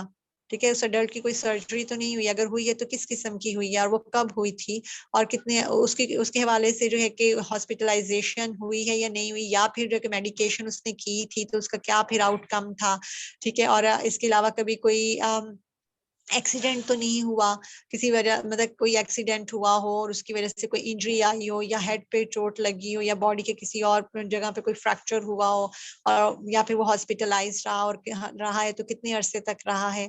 ठीक है। और उस दौरान उसकी क्या मेडिकेशन चलती रही है, वो किस वजह से आपको ट्रीटमेंट जो है कि वो दे रहे थे। सो और तमाम मेडिकेशंस के कोई साइड इफेक्ट्स हों या फिर कोई नेगेटिव रिएक्शन जो है कि उसने फेस किया हो, तो वो सब के सब जो है कि आइडेंटिफाई जो है वो करना जरूरी होते हैं। ठीक है। मेडिकल हिस्ट्री के बाद फिजिकल एग्जामिनेशन है। फिजिकल एग्जामिनेशन में है कि आप सिस्टम्स रिव्यूज कराते हो। अब सिस्टम कौन कौन से, कार्डियोवैस्कुलर सिस्टम, दिल की धड़कन ठीक है, वो कहते हैं ना हमारी दिल की धड़कन जो है कि या तो हमें महसूस ही नहीं होती है, और या बहुत तेज चल रही होती है, हमारे कंट्रोल में नहीं होती, लगता है बस दिल जो है ना वो बाहर निकल के आ रहा है। तो सो आप उसके जो है ईसीजी कराते हो, बिकॉज क्लाइंट को तसल्ली के लिए ना आपको सब करना पड़ता है। आप उसे कहते हो जितना आप, और क्लाइंट बहुत खुश होता है कि उसने मेरा जो है कि मेडिकल कराया है, उसने मेरा ये, क्योंकि वो उनको बड़ा अच्छा लग रहा होता है अपने घर में लोगों को बताना। यहाँ पे जो इकोनॉमिक स्टेटस है ना, ये एलीट क्लास के अलावा के जो लोग छुपाते हैं अपनी कंडीशन को, और या अपने तक ही रखते हैं और किसी दूसरे को जो है बिला वजह परेशान नहीं करते, बट जो मिडिल क्लास तबका है ना वो बड़ा खुश होता है ये बता के कि हम बीमार हैं, हमसे कोई काम ना लिया जाए, हमें कोई बीमारी लग गई है बस। तो वो सबको बताते हैं, हमारी कल टूटियां लगी थी, यहाँ लगी थी, वहां लगी थी, और हमारा ये एक्सरे हुआ था। वो सीटी स्कैन को भी एक्सरे ही कहते हैं, हर चीज का एक्सरे ही होता है उनके लिए। डीएचक्यू में मुझे इन बातों का जो है कि एक्सपीरियंस हुआ है। ईसीजी करवाना बड़ा अच्छा लगता है उनको। सो उस उनकी कार्डियो जो है कि वो देखी जाती है कि क्या उनकी ईसीजी ठीक है, हार्ट बीट ठीक है कि नहीं है, रेस्पिरेटरी सिस्टम जो है मतलब सांस लेने का वो ठीक वर्कआउट कर रहा है, इसके लिए उनको गहरे गहरे सांस दिलवाए जाते हैं, फिर पूछा जाता है सांस सही ले रहे हो, तो इस तरह से बहुत सारे लोग आके कहा करते थे साह अटक गया, सीने विच साह अटक गया। हालांकि अटकता अटकता कुछ भी नहीं था, बस उनको एक फीलिंग्स थी। जो सोमैटिक कंप्लेंट से होते हैं ना, सोमाटाइजेशन के जो पर्सन होते हैं, पेशेंट्स होते हैं, या कन्वर्जन डिसऑर्डर की, वो हर शय को अपनी बॉडी के अंदर जो है कि वो इकट्ठा करके बैठे हुए होते हैं। तो वो इस चीज को बात कर रहे हो तो उन्होंने इकट्ठी कर ली होती है। तो रेस्पिरेटरी सिस्टम जो है कि वो भी उनको सम टाइम जो है कि वो एक बायोमेडिकल मशीन टाइप होती है, उसके ऊपर उन बच्चों, मतलब जो भी क्लाइंट है उस पर खड़ा करके, तो उनकी पूरा वो उनकी हार्ट बीट को, रेट को, उनकी सारी चीजें जो होती है ना वहाँ पे, उन होल जो है कि कहने के बॉडी का वहाँ पे बीएमआई टाइप जो है कि वो देखा जा रहा होता है। तो उसके हवाले से जो है कि वहाँ पे उनको सेटिस्फाई किया जाता है। ये फिर सिस्टम एग्जामिनेशन इसलिए कराया जाता है। और फिर गैस्ट्रो इंटेस्टाइनल है, जैसे आपके स्टमक का प्रॉब्लम है, आपकी जो है कि आंतों का इशू है कि आपका खाना हजम नहीं हो रहा, कॉन्स्टिपेशन हो गई है। तो डिप्रेशन के जो क्लाइंट्स होते हैं वो अक्सर कंप्लेन करते हैं कॉन्स्टिपेशन का, क्योंकि उनको भूख नहीं लगती है, पानी नहीं पीते हैं, डिहाइड्रेशन भी हो जाती है। तो डिहाइड्रेशन की वजह से, एपेटाइट लो होने की वजह से कॉन्स्टिपेशन कॉज करते हैं। सो जो टैबलेट्स या जो मेडिसिन ले रहे हैं अपने स्टमक के लिए वो क्या सही है, वो किस टाइम पे ले रहे हैं, क्योंकि और ज्यादातर जो है कि गैस्ट्रो इंटेस्टाइनल जो मेडिसिन होती हैं वो बिफोर ब्रेकफास्ट रेफर की जाती हैं, कि वो खाली पेट जो है कि वो ली जाए, चाहे वो टैबलेट हो चाहे वो कोई सिरप हो। तो उसके हवाले से जो है कि वो उनका फिजिकल एग्जामिनेशन होता है, नर्वस सिस्टम उनका देखा जाता है। नर्वस सिस्टम कैसे देखा जाता है, वो सीटी स्कैन के थ्रू उसकी प्रॉपर फंक्शनिंग को देखा जाता है।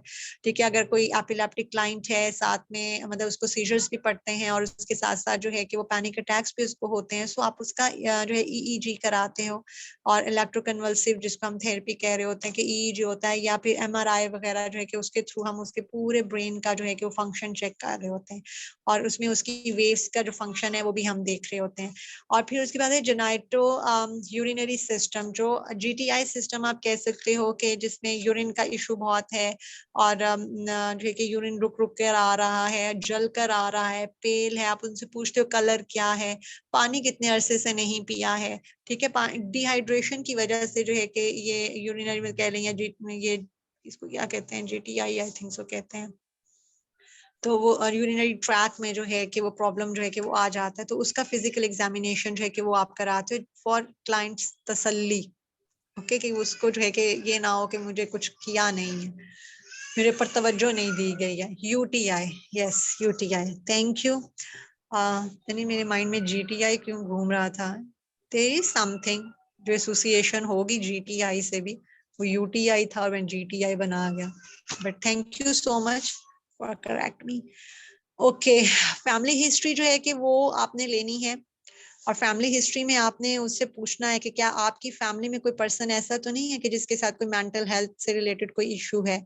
ठीक है, कोई जो है कि ऐसा हो कि जैसे फॉर एग्जांपल आपकी फैमिली में जैसे आपके साथ डिप्रेशन है, तो क्या आपकी फैमिली में जो है आपके पेरेंट्स हों, या आपके अपने ननियाल में, ददियाल में, या सिबलिंग्स में किसी के साथ कभी ऐसा हुआ हो तो उसको डिप्रेशन हुआ, या उसको इस तरह की वॉइस सुनाई देती हूँ, या उसके साथ कोई पर्सनालिटी इशू हो, या उसने खुद को मारने की कभी कोशिश की। इवन सुसाइड जो होती है ना वो फैमिली में परटेन कर रही होती है। ठीक है, वो ये एक लर्न बिहेवियर भी बन जाता है। और कि मेरे फॉर एग्जांपल मुझे एक तरह से याद आ रहा है, किसी मूवी का सीन था, अब एग्जैक्टली मुझे मूवी नहीं याद है, बट मुझे वो सीन याद आ रहा है कि फादर ने अटेम्प्ट की थी सुसाइड जब बच्चा बहुत छोटा था। अब वो अडल्ट है, अपनी सोसाइटी में मूव कर रहा है, मदर ने उसको अकेले रेज किया है, बड़ी मेहनत करके, बहुत सारी वो उसने करके। अब जब वो यूनिवर्सिटी जाता है तो जो उसके फ्रेंड्स हैं उसकी फैमिली के हवाले से जानते हैं, उसकी मदर के हवाले से, उनको जब मोहल्ले में लोग एक दूसरे के बारे में बड़ी वो रखते हैं ना, टो रखते हैं जिस तरह से, तो कुछ ऐसे लोग होते हैं जो हर जगह पिंच करते हैं, तो उसको बार बार ये तुम्हारे फादर ने तो सुसाइड की थी, तुम्हारी मदर की वजह से की होगी, या जो है कि जैसे बहुत ही पथेटिक हो जाते हैं, तो बहुत ही लो लेवल की बातें करते हैं, इस तरह से उसको पिंच करना। और ये तो फिर बच्चा जो है कि वो ये समझता है अच्छा ठीक है मेरे फादर ने किए तो उसने जान छुड़ाई, तो मैं भी है कि सुसाइड कर लेता हूँ। तो ये एक अच्छी है कि वो अच्छा, मैं आपको एक बात बताती हूँ, यहाँ पे मैंने कुछ रिसर्चेस जो है कि वो पढ़ी थी इससे रिलेटेड। अगर जो है कि पेरेंट्स में से कोई एक पर्सन जो है कि वो सुसाइड थॉट्स भी रखता है, तो वो भी जेनेटिकली ट्रांसफर होते हैं, और वो फिर एनवायरनमेंट के साथ एसोसिएशन और नर्चरिंग होती रहती है उस बच्चे की। जब कभी वो डिफिकल्ट फीलिंग्स में जाता है या ऐसी जगहों पे जाता है कि जहाँ पे उसको लगता है कि वो कोप अप नहीं कर पाएगा, तो इमीडिएटली उसको लगता है कि मेरी तो कोई जरूरत ही नहीं है, मेरा कोई इस तरह का काम ही नहीं, मुझे यहाँ से खत्म कर लेना चाहिए खुद को, मेरे अंदर कोई सलाहियत ही नहीं है, मुझे अपने आप ही को मार लेना चाहिए। सो जो आपके थॉट पैटर्न्स भी होते हैं ना, वो भी इनहेरिट होते हैं, वो भी जीन्स में जाते हैं। ठीक है, तो अगर एक ऐसी फैमिली में जिसके बच्चा जो है कि मतलब उसने देखा है या उसने सुना है कि उसकी फैमिली में अक्सर लोग जो है कि वो सुसाइड कर लेते हैं, तो वो हाईली रिस्क पे होगा इसके कि वो भी इस चीज को अटेम्प्ट करेगा कभी ना कभी। ठीक है, और अगर वो वेल जो है कि ग्रूम्ड है तो वो उस चीज को कोप अप करेगा। ठीक है, और अगर उसमें ये चांसेस नहीं है कि उसकी कोपिंग स्ट्रैटेजीज जो है वो डाउन है और उसकी अपनी सेल्फ एस्टीम इतनी हाई नहीं है, सो वो इस चीज को कभी ना कभी लाइफ में जरूर इसको अवेल करेगा, अवेल ही कह सकती हूँ मैं। ठीक है, देन उसकी अपनी जो है कि फैमिली में अपने सिबलिंग्स के साथ कैसा रिलेशनशिप है, पेरेंट्स के साथ रिलेशनशिप कैसा है, रिलेटिव्स के साथ कैसा है, वो हेल्पिंग हैंड है या लोगों को अवॉइड करता है। ठीक है, इंट्रोवर्ट है, एक्सट्रोवर्ट है। और फिर उसके बाद अपनी रिस्पॉन्सिबिलिटीज लेता है, मतलब घर के काम काज में पार्टिसिपेट करता है, घर की रिस्पॉन्सिबिलिटीज लेता है कि चले मैं सौदा लेकर आता हूँ, या मैं किसी बहन को ड्रॉप कर आता हूँ, या मैं फादर के लिए कुछ ले आता हूँ, मदर को हेल्प आउट कर देता हूँ। तो इस तरह की छोटी छोटी रिस्पॉन्सिबिलिटीज लेता है या नहीं लेता, अपनी केयर कर सकता है।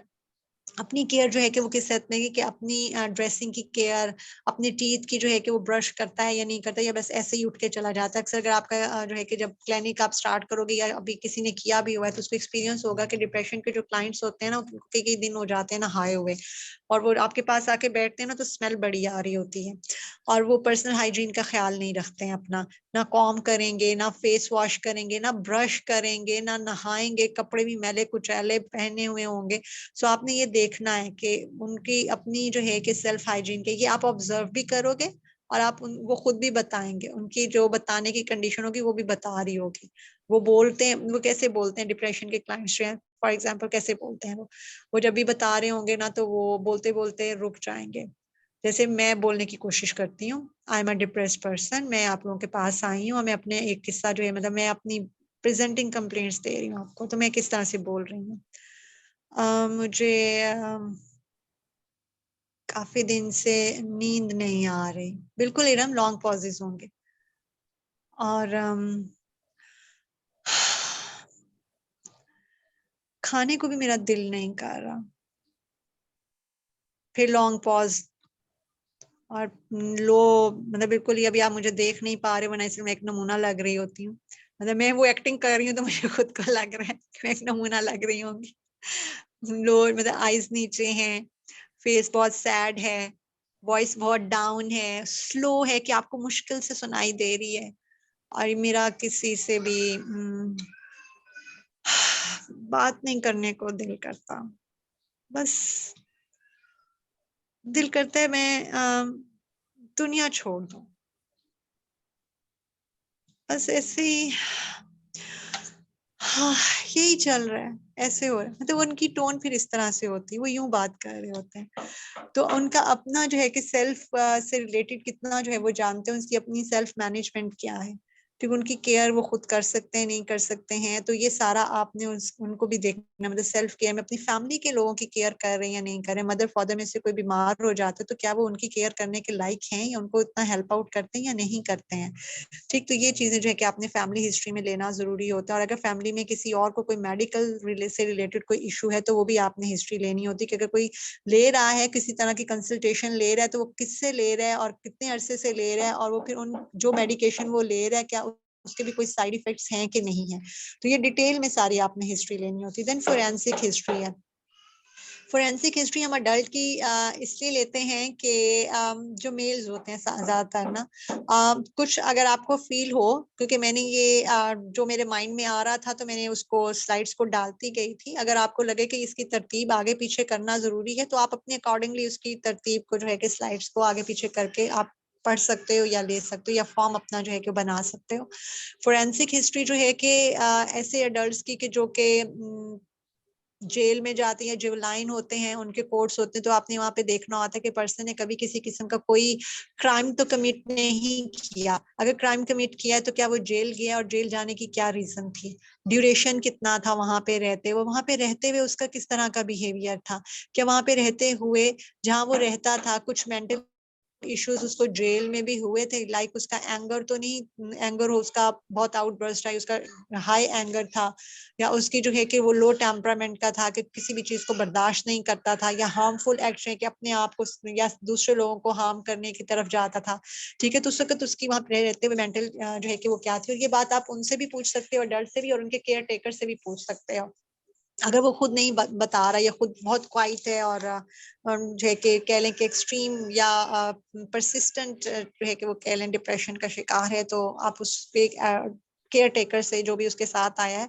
आप उससे ये बातें पूछ सकते हो, ठीक है, या फिर इसके ऑपोजिट बिहेवियर भी हो सकता है, मतलब ये जरूरी नहीं है कि वो एंगर शो करे और इस तरह से जो है कि वो बिहेवियर शो करे, इसके ऑपोजिट भी हो सकता है कि वो बिल्कुल क्वाइट हो गया, वो मारे सहता रहा, ठीक है, किसी ने कुछ बोला उसने सुन लिया, वो बिल्कुल खामोश हो गया, वो रोता रहता था और अलग थलग बैठता था, कम खाता था, कम गुफ्तगू करता था, हर वक्त अपनी दुनिया में मगन रहता था, तो ऑपोजिट भी हो सकता है उसका, और उसके बाद जो है कि जब वो रिलीफ हुआ तो उसके क्या सिम्टम्स थे, मतलब वो जेल से बाहर निकल के आ गया, तो जेल से बाहर आने के बाद उसकी लाइफ में क्या था, उसने क्या क्या जो है कि फैमिली मेंबर्स ने फील किया, या अडल्ट है तो अडल्ट खुद बताने के लायक है, तो आप उससे पूछो कि उसने क्या फील किया जब वो जेल से निकला, तो उसके बाद उसके उसमें कोई ऐसे सिम्टम्स थे या नहीं थे, या थे तो किस हद तक अगेन वही, क्योंकि ड्यूरेशन, इंटेंसिटी और फ्रीक्वेंसी को आप चेक करोगे, ठीक है। और इकोलॉजी जरूर चेक करोगे कि अभी भी उसके अंदर इस तरह की इंडिकेशंस हैं या ऐसे सिम्टम्स मौजूद हैं कि अभी भी कि वो अपने आप को भी हार्म कर सकता है और किसी दूसरे को भी कर सकता है। सब्सटेंस एब्यूज हिस्ट्री, ठीक है। सब्सटेंस एब्यूज हिस्ट्री जो है कि वो भी इंपॉर्टेंट होती है अडल्ट से लेना, कि बिकॉज इनका सोशल इंटरेक्शन होता है और क्लाइंट्स बहुत सारे ऐसे होते हैं कि जब अपने पीयर्स के साथ इकट्ठे होते हैं, फ्रेंड्स के साथ इकट्ठे होते हैं, तो किसी ना किसी ऐसी इलीगल एक्टिविटीज में इन्वॉल्व हो जाते हैं। सो उनसे ये लेना, हिस्ट्री लेना इम्पॉर्टेंट होती है कि वो किसी किस्म की ड्रग्स तो नहीं ले रहे हैं, ठीक है। अगर वो ड्रग्स ले रहे हैं तो किस किस्म की हैं, उसका वो कितने टाइम पीरियड से ले रहे हैं, ठीक है। और मोस्टली वो क्या लेते हैं, जैसे फॉर एग्जांपल जो है कि ड्रग्स में बहुत सारी ड्रग्स आती हैं, कोकेन है, ओपिएड्स हैं, हीरोइन है, इवन पेन किलर्स होती हैं, बहुत सारी पेन किलर्स होती हैं कि जो कि क्लाइंट जैसे पैरासीटामोल या पैनाडोल है उसका बहुत हैबिचुअल हो जाता है, तो वो भी एडिक्शन में ही आ जाता है कि जब कभी दर्द हुआ, बॉडी के किसी पार्ट में भी दर्द हुआ, सर में हल्का सा भी दर्द हो तो पैनाडोल ले ली और ठीक हो गया। या फिर जो है कि क्लाइंट जो है कि वो बहुत ज्यादा स्लीपिंग पिल्स जो है वो यूज कर रहा होता है, लेक्सोटनल का वो आदी हो जाता है, एल्प का आदी हो जाता है, वो टॉलरेंस पैदा कर देती है बॉडी के अंदर, लेकिन उनकी एडिक्शन हो जाती है, साथ में एडिक्शन हो जाती है कि जब तक जो है कि नींद की गोली नहीं लेनी, नींद नहीं आनी है, आपने टैबलेट लेनी है तो ही आपने सोना है, ठीक है। तो इस तरह से आपने भी उसमें भी देखना है कि अडल्ट कुछ इस किस्म की मेडिकेशन के ऊपर उसकी टॉलरेंस तो नहीं है, या फिर जो है कि वो हैबिचुअल तो नहीं इन चीजों को लेने में, तो कौन सी ऐसी पर्टिकुलर ड्रग है जो वो बहुत ज्यादा ले रहा है। या फिर क्लाइंट जो है को मल्टीपल एडिक्टिव सब्सटेंसेस जो है एडिक्टिव, ठीक है, मल्टीपल जो है कि एडिक्टिव सब्सटेंसेस तो नहीं यूज कर रहा, कि जैसे आजकल बड़ा मैंने सुना है शीशा और पता नहीं और क्या था, गोंद था, और इसके अलावा जो है कि वो कोई फ्यूम लाइक होता है जो नाक से लेते हैं, वो इस तरह की काफी चीजें जो है कि जब मैंने वो बच्चों के साथ काम किया था तो उन्होंने तो मुझे बहुत सारी बताई थी कि मेरा दिमाग ऐसे हो जाता था सुन सुन के कि ये बच्चे हैं जो इतनी इंफॉर्मेशन दे रहे हैं इन ड्रग्स के हवाले से, कितना जानते हैं वो, ठीक है। उसके साथ जो है कि जो भी क्लाइंट ड्रग्स ले रहा, क्या कभी उसके जब उसको नहीं मिली तो क्या कभी उसका जो है कि विथड्रॉल इफेक्ट आया उस पर, विथड्रॉल इफेक्ट में उसका क्या कंडीशन होती है, एंगर, इरिटेबिलिटी, एंगर है तो किस लेवल का है, वर्बल है या पैसिव है, किस तरह का जो है कि उसका एंगर जो है कि वो काम कर रहा है, किस तरह का है, ठीक है। उसी वजह से जो है कि वो कभी हॉस्पिटलाइज हुआ है। यस, इवन मैं अगर आपके साथ एक केस शेयर करूँ ना तो आप हैरान होंगे कि वो पर्सन डॉक्टर था, उसने अपने बेटे की जो है वो करवाना था मेडिकल का, मेडिकल के उसके हाँ मैरिजुना, हशीश हैं, बहुत सारे हैं, डिफरेंट नेम्स हैं, ठीक है। तो उसने अपने बेटे का मेडिकल में पेपर था एफएससी का, और उसने अपने बेटे से कहा कि कोई उसने उसको दवाई दी कि तुम ये ले लो, इससे तुम्हारा दिमाग बहुत एक्टिव होगा और तुम बहुत अच्छे तरीके तक अच्छे तरीके से पढ़ोगे, पेपर बहुत अच्छा तुम्हारा होगा कि तुम्हारा माइंड जो है ना कि वो खुला रहेगा। He was a doctor, he is a doctor, और अभी भी है, वो इस्लामाबाद में है, और उसने अपने बेटे को उस मेडिसन का एडिक्ट कर दिया। एग्जाम्स तो खत्म हो गए उसके, बट उसकी नीड बढ़ना शुरू हो गई। वो जब तक वो नहीं लेता था उसकी बॉडी जो है कि विथड्रॉल इफेक्ट्स नजर आते थे, वो इरिटेट होता था, वो एंगर जो है कि बहुत शो करता था, वो उठा उठा के चीजें फेंकता था और कहता था मुझे दो। बाबा के साथ उसकी अपनी बहुत ज्यादा कह ले कि मिसबिहेवियर था, और वो पछताता था डॉक्टर के मैंने अपने बेटे को क्या दे दिया, बट ये सजा थी उसके लिए कि उसने किस चीज को अच्छा समझा, बट वो अच्छी चीज नहीं थी। और ये हम मुझे इस तरह से पता है कि मेरा जो बड़े वाले भाई हैं वो अभी नॉरकोटिक्स में हैं, जो है तो मुझसे छोटा, भाइयों मतलब हम बहनों से छोटा है, भाइयों में सबसे बड़ा है। तो वो एसएसडी में था पहले, फिर एसएसडी से उसने नॉरकोटिक्स में मूव किया, तो उनके पास अपने जो है वहाँ पे हॉस्पिटल्स हैं, तो वहाँ वो बच्चा एडमिट था, तो मुझसे कंसल्टेशन ली थी इस हवाले से, उस बच्चे के हवाले से।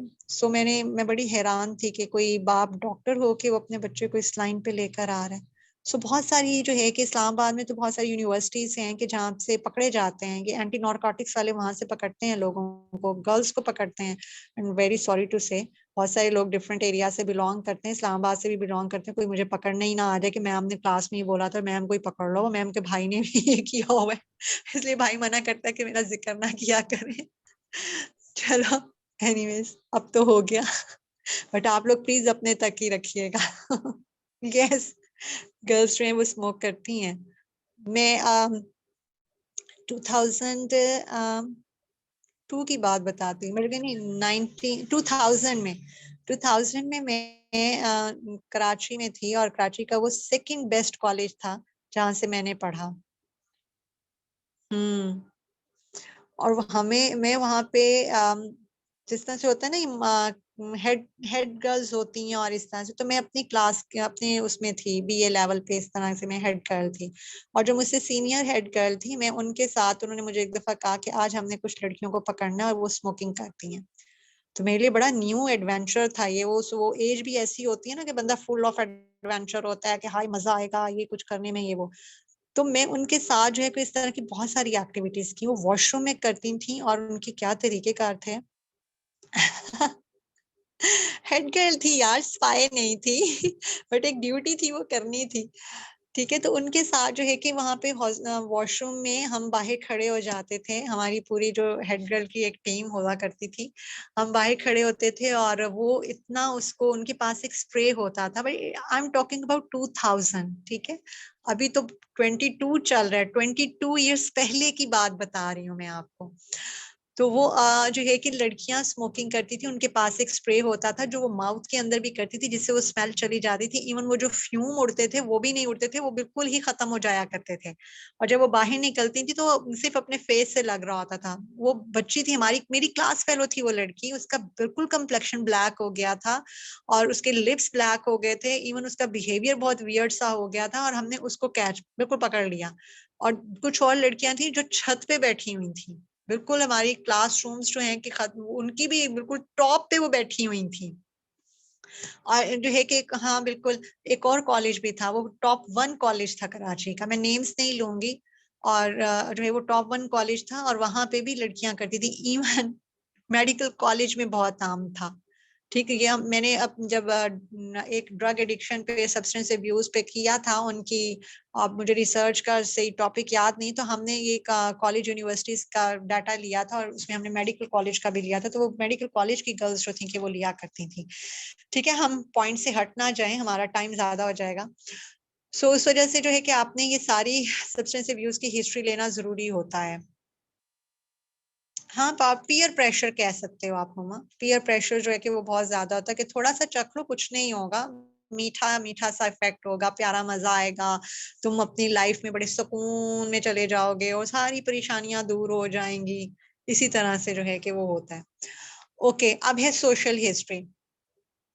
सोशल हिस्ट्री में हम क्लाइंट की सोशल इंटरैक्शन को देखते हैं कि अपने पीयर्स के साथ वो कैसे रिएक्ट करता है, क्या इसका इंटरैक्शन है, अपने स्कूल मेट्स के साथ उसका इंटरैक्शन कैसा है, और जो है कि कुछ और लोग के जिनके साथ अगर वो वर्क करता है तो ऑक्यूपेशनली जो है कि उसका अपने उसमें किस तरह से कलीग्स के साथ कैसा रिलेशन है, वो सोशली क्या लैंग्वेज यूज करता है, उसकी लैंग्वेज किस तरह की है, वो रिस्पेक्टेबल लैंग्वेज यूज करता है, वो बहुत ही कोई street kind of language use करता है, उसकी लैंग्वेज किस तरह की, उसकी रिक्रिएशनल एक्टिविटीज कौन सी हैं।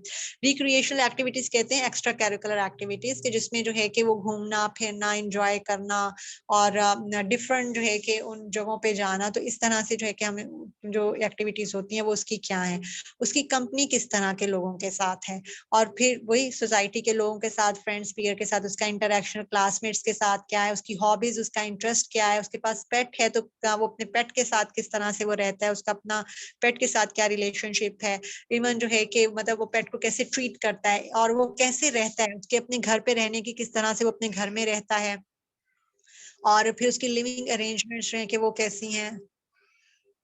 ठीक है, और साथ में जो है कि अगर वो मैरिड है तो मैरिटल रिलेशनशिप जो है कि वो किस तरह का है, और मैरिटल रिलेशनशिप के लिए जो आप अलग से पूरी उसकी हिस्ट्री लोगे, मैरिड के वो अपने फैमिली के, अपनी वाइफ, अगर वाइफ है, गर्ल है तो हस्बैंड के साथ, हस्बैंड है तो वाइफ के साथ किस तरह का उसका रिलेशन है, क्या प्रॉब्लम्स उनके उस दौरान चल रहे हैं, और बीइंग अ मैरिड पर्सन वो क्या फील करता है, उसका घर कैसा होना चाहिए और उसको किस तरह की वो चाहिए। तो वो मैरिटल हिस्ट्री जो है कि सारी उसकी अपनी पर्सनल हिस्ट्री आ जाती है, उसमें उसकी सेक्सुअल हिस्ट्री आ जाती है, उसके अपना इंटरेक्शन वाइफ के साथ आ जाता है, उसके इंटीमेट रिलेशनशिप किस तरह के, तो वो एक मैरिटल जो है कि रिलेशनशिप वो सारा जो है कि इसमें आ जाता है।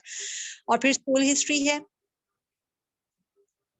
ओके, स्कूल हिस्ट्री है। स्कूल हिस्ट्री में जो है कि आप देखोगे कि वो किस ग्रेड में है, उसने स्कूल जो है कि वो कितनी प्रेजेंटली वो अटेंड करता था, मतलब या स्कूल जो है कि वो जाया करता था, बंक तो नहीं किया करता था, स्कूल में टीचर्स के साथ उसका किस तरह का रिलेशन था, अपने क्लास फेलोज के साथ कैसा था, उसके क्या ग्रेड्स आते थे, और उसको किसी सब्जेक्ट को पढ़ने में कोई प्रॉब्लम तो नहीं था, या फिर जो है कि क्योंकि मैं आपको बताऊं कि जब डिस्लेक्सिक वो चीज होती है, डिस्लेक्सिक वो डिसऑर्डर है कि जो अगर बहुत बचपन में उसके ऊपर फोकस ना किया जाए तो वो आपके साथ साथ बड़ा होता है, ठीक है, बट उसकी शक्लें कुछ तब्दील होती चली जाती हैं। वो जो एक इंटेंस डिस्लेक्सिया होता है वो किसी ना किसी हद तक पर्सन कोप अप करता चला जाता है, तो उसको स्पेलिंग थ्रू आउट लाइफ जो है कि डिफिकल्टी होती है। सो वहाँ आप अडल्ट से पूछते कि उसके स्कूल में कुछ ऐसा सब्जेक्ट था या कुछ इस तरह का जिसको करने में उसको डिफिकल्टी फील होती थी, तो वो उसके हवाले से करना होता है। किसी एक टीचर के साथ अटैचमेंट तो नहीं थी, मतलब इमोशनली अटैचमेंट तो नहीं थी किसी टीचर के साथ, या किसी टीचर ने जो है कि इसने सेल्फ, मतलब बच्चा जो है या अडल्ट जो है कि उसकी सेल्फ जो है कि वो रिलेशनशिप या सेल्फ जो है कि इंटीमेट रिलेशनशिप अपने अपने तौर पे क्रिएट कर लेता है या कंस्ट्रक्ट कर लेता है, और फिर जब वो टूटता है क्योंकि दूसरे पर्सन को पता ही नहीं है कि ये क्या चाह रहा है, तो जब वो ब्रेकअप होता है तो उसका क्या कभी कोई ब्रेकअप हुआ, और अगर हुआ तो उसके ऊपर क्या असर पड़ा उसका, ठीक है। तो ये आपने स्कूल हिस्ट्री में जो है ये सारी चीजें आपने देखनी होती हैं। ठहरे, मेरा इधर सोशल हिस्ट्री स्कूल है, और इसके साथ साथ जो है कि आपने देखना होता है कि बच्चा जो है किसी सीरियस या डिफिकल्ट जो है कि सब्जेक्ट या सिचुएशन से गुजर है तो उसको वो किस तरीके से कोप अप कर रहा है, वहाँ वो किसके साथ जो है कि किसकी सपोर्ट ज्यादा ले रहा है, ठीक है। और साथ साथ में जो है कि आप ये भी देखते हो कि जब वो छोटा था या पूछते हो उससे कि आप जब छोटे थे तो कभी किसी इंटेलेक्चुअल इंटेलिजेंस टेस्ट जो है कि आपका हुआ था, या किसी और तरह का कोई टेस्ट जो है कि जिससे आपका IQ जो है वो देखा गया हो, वो हुआ था, या कोई असेसमेंट आपकी इस लेवल पे हुई थी या नहीं थी, या फिर बच्चे में देखते हो कि उसका कोई डिसिप्लिन प्रॉब्लम था जो अभी तक चलता आ रहा है, जैसे कंडक्ट के हैं और वो फिर एंटी सोशल में चले जाते हैं, उनके पर्सनालिटी डिसऑर्डर में आ जाते हैं। सो क्या कोई डिसिप्लिन प्रॉब्लम उनमें रहा था, अगर रहा था तो वो किस किस्म का था, और उसके कॉन्सिक्वेंसेस उसको क्या फेस करने पड़ते थे। क्लाइंट का जो है कि अटेंशन कंसंट्रेशन प्रॉब्लम तो नहीं थी जब छोटा था, और क्या वो अभी तक है, स्टिल उसके साथ है कि नहीं है, ठीक है। और सम टाइम जो है ना कि बच्चे स्कूल के हवाले से इसलिए भी कर रहे होते कि टीचर्स जो है कि वो अच्छी नहीं है, तो टीचर जो है कि वो किस तरह की थी, किस तरह की होती थी, या मतलब एक डर बैठ जाता है, स्कूल कभी गया ही नहीं बच्चा। आपके पास कोई ऐसा भी अडल्ट आ सकता है जो उसने स्कूल छोड़ दिया कि टीचर की वजह से छोड़ दिया, या वो इतना अच्छा नहीं था, ये इस तरह से, तो वो हिस्ट्री लेना बहुत इंपॉर्टेंट होती है। ऑक्यूपेशनल हिस्ट्री है, और ऑक्यूपेशनल हिस्ट्री में मैं तेज तेज में जाऊंगी कि टाइम काफी ज्यादा हो चुका है। एडजस्टमेंट जो है कि जॉब के ऊपर उस पर्सन की है कि नहीं है, उसके अंदर एबिलिटीज थी उस जॉब के लिए, वो सुटेबल था नहीं था, और अगर वो उसने कर भी ली है तो क्या वो एडजस्ट कर रहा है, और जितनी भी टास्क हैं ऑक्यूपेशनल जो है कि जो टास्क हैं क्या वो उसको करने के लायक है, उसका अपना इंटरेक्शन को वर्कर्स के साथ क्या वो टास्क कंप्लीशन जो है कि वो कर लेता है नहीं कर लेता, या वर्क करते हुए जो है कि उसको लोड फील करता है, स्ट्रेस में चला जाता है, उसकी मैनेजमेंट पुअर है, टास्क अंडरस्टैंड होता भी है उसको या नहीं होता, या फिर वो कि समटाइम जो है कि आपको वहां पे प्रेजेंटेशन देनी पड़ती है तो क्या पब्लिक स्पीकिंग में वो गुड है, बैड है, शाय है, किस तरह का है।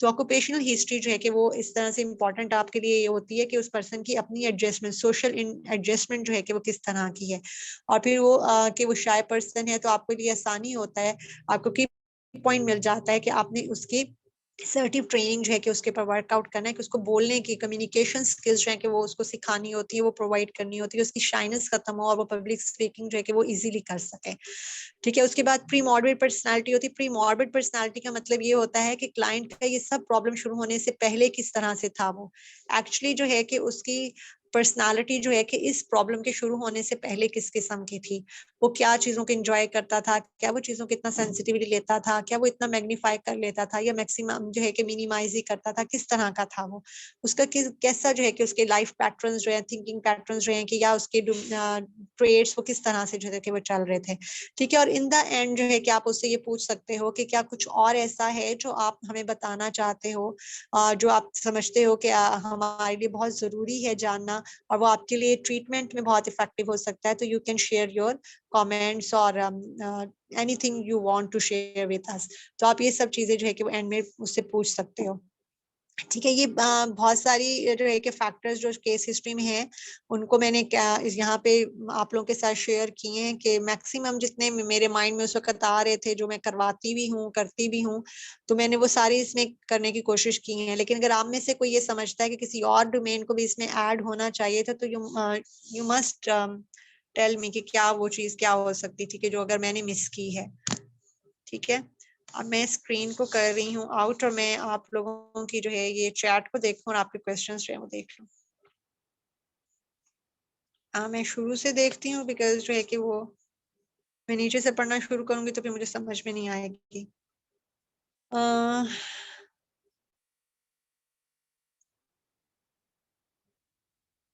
ओके, ओपन एंडेड का मैंने आपको बता दिया था। हाँ, regarding those cases, ma'am, when is the appropriate time to take their case history? Like after how many sessions, or it's just when you feel like they are ready to talk about the stuff that triggers them?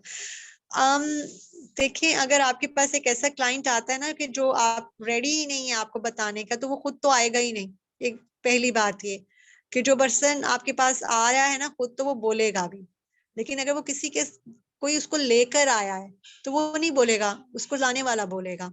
और जब आपकी उसके साथ report buildup हो जाएगी ना, मैं वही बात की, जब आप उसको कॉन्फिडेंशियलिटी का एस्पेक्ट बताओगे, आपने केयर टेकर से केस हिस्ट्री ले ली, लेकिन आपने ये कहा कि मैंने जो सेशन लेना मैंने उस क्लाइंट के साथ अकेले में लेना है।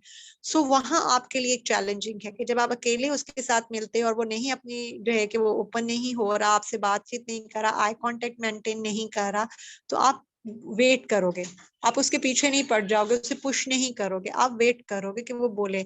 आप साथ साथ ये कर सकते हो कि किसी ना किसी आप आर्ट थेरेपी से या प्ले थेरेपी से, या फिर आप अपना जो है कि प्रोजेक्टिव टेक्निक्स जो है HFT वहां से शुरू कर दो। ठीक है, और जो है कि आप उसको ओके आप ड्राइंग बनाते हैं, अगर वो उस पर भी राजी नहीं होता तो इट्स ओके, आप पिक्टोरियल जो है कि वो चीजें जो है कि मैं आपको कुछ अच्छा, हम सिर्फ थोड़ी सी बातचीत करते हैं, आप अपने बारे में कुछ बताओ जो आपको समझ में आता है या जो आपको इजी लगता है, आप वो मुझे अपने बारे में बताओ। जब वो बोलना शुरू करता है और देखते हैं, क्योंकि आपने उसके लिए एक सेफ एनवायरनमेंट बना दिया कि आपने उसको जो है कि इतना पुश भी नहीं कर रहे हो और इतना ज्यादा जो है कि वो आप समझ रहे हो, पॉजेज ले रहे हो, अंडरस्टैंड कर रहे हो, और वो आपको देखेगा जरूर। ऐसा कभी भी नहीं होता कि क्लाइंट जो है कि मुस्तकिल नीचे निगाहें करके बैठा रहे, और वो उसको पता है कि उसको आप देख रहे होते हो, तो वो देखेगा आपको, और वो जब आपको देखे आप उसको कोई ना कोई जो है कि क्वेश्चन कर दो, कोई ना कोई बात आप कह दो। ठीक है, और फिर जब वो बोलना शुरू करेगा तो फिर आप उसको कॉन्फिडेंशियलिटी का एस्पेक्ट बताओ कि मेरे, और या फिर आप साथ साथ ही जो है कि वो नहीं बोल रहा तो आप उस वक्त बोलना शुरू कर दो, उस वक्त को कि देखो आप मेरे और तुम्हारे दरमियान में रहेगी जो बात होगी, सो तुम इससे बात कर सकते हो, मैं तुम्हारे अलावा किसी से बात शेयर नहीं करूंगी, इवन तुम्हारे साथ जो आए उनसे भी शेयर नहीं करूंगी, और तुम मुझसे बात जो है कि ओपनली कर सकते हो, तुम मुझ पे ट्रस्ट कर सकते हो। ठीक है, तो अपने कॉन्फिडेंशियलिटी का और ट्रस्ट का और एक एम्पैथी जो है कि आप उसको दोगे, तो डेफिनेटली उसके साथ आपकी रैपो बिल्डअप होगी और वो ओपन होगा। और 2-3 सेशंस तक वेट करने का मतलब ही कुछ नहीं बनता। अगर क्लाइंट जो है, क्लाइंट बोलना शुरू कर देता है, मगर अब वो के ऐसा तो कोई बंदा होगा ही नहीं कि जो आपके पास आया और वो बोले नहीं, वो खुद आया और वो खुद बोले नहीं, वो आया है तो बोलेगा लाजमी। और क्या उसको पॉजेस लेने पड़ रहे हैं, वो सोच समझ के, फर्स्ट सेशन में हर पर्सन जो होगा कि जिसके साथ बहुत ही सीरियस मैटर चल रहा होगा ना, तो वो समझ के ही, सोच समझ के बोलेगा, और हमेशा अपनी बात नहीं करेगा, किसी दूसरे पे रख के बोलेगा। तो वो जैसे मेरा एक दोस्त था ना, तो उसके साथ भी ऐसे ही होता था, तो जो है कि वो यूं करता था, वो ऐसे करता था, तो मैंने सोचा मैं किसी से कंसल्टेशन लूं कि क्या ऐसी चीजें जो है कि वो प्रॉब्लमेटिक होती हैं या नहीं होती हैं। ठीक है, तो प्रॉब्लम उसका अपना है, बट वो किसी दूसरे पे रख के बात कर रहा होता है, तो आपको तो समझ आ जाती है कि ये बात जो बता रहा है वो आप अपने ही हवाले से होता है, तो ये इस तरह से होता है। ठीक है, अस्सलाम वालेकुम मैम। यस, वालेकुम अस्सलाम। Ma'am thank you for your answer. Actually मेरा ये यस्टरडे वाला जो लेक्चर था ना, आपने वो लैब ट्रॉमा सिंड्रोम का मेंशन किया था, तो उससे कनेक्टेड था कि जब हमारे पास सुसाइडल पेशेंट्स आ जाते हैं, तो उनको आपने कहा था कि हम लोग रिवर्स में लेके चलते हैं, पहले हम लोग उनको इंटरवेंशन प्रोवाइड करेंगे, देन हम लोग नेक्स्ट, जैसे आपने बताया कि आपने पेशेंट पे कुछ वर्क किया था and it went on the drain, जब उसको केस हिस्ट्रीज की ले ली थी इंटर्नी ने। तो मैं उस लिहाज से पूछ रही थी कि ऐसे पेशेंट्स उनका जो प्रॉपर टाइम पीरियड कब तक जाके हम उनकी केस हिस्ट्री ले सकते हैं? आप देखो कि जिस वक्त वो फर्स्ट सेशन अगर उसमें नहीं है, सेकंड में ओपन हो रहा है, तो वो ओपन हो रहा है तो आप उसी वक्त लेना शुरू कर दो। ठीक है, और हम इसमें ये नहीं देखेंगे कि पर्सन जो है कि वो हफ्ता अगर रेडी नहीं है, और अगर आपने वीकली उसको जो है कि 2 टाइम या 1 टाइम आप उसको बुला रहे हो और वो आता है और वो दोनों टाइम पे नहीं बोल रहा, तो आप वीक्स तो नहीं ना वेट करोगे आप, कि वो आप साथ साथ उसको गाइडलाइन जो है कि प्रोवाइड करना शुरू कर दो, साथ साथ जो है कि कॉन्फिडेंशियलिटी जो है कि वो कहना शुरू कर दोगे, उसका एस्पेक्ट है कि और बार बार करोगे। ठीक है, ताकि वो ओपन अप हो। ठीक।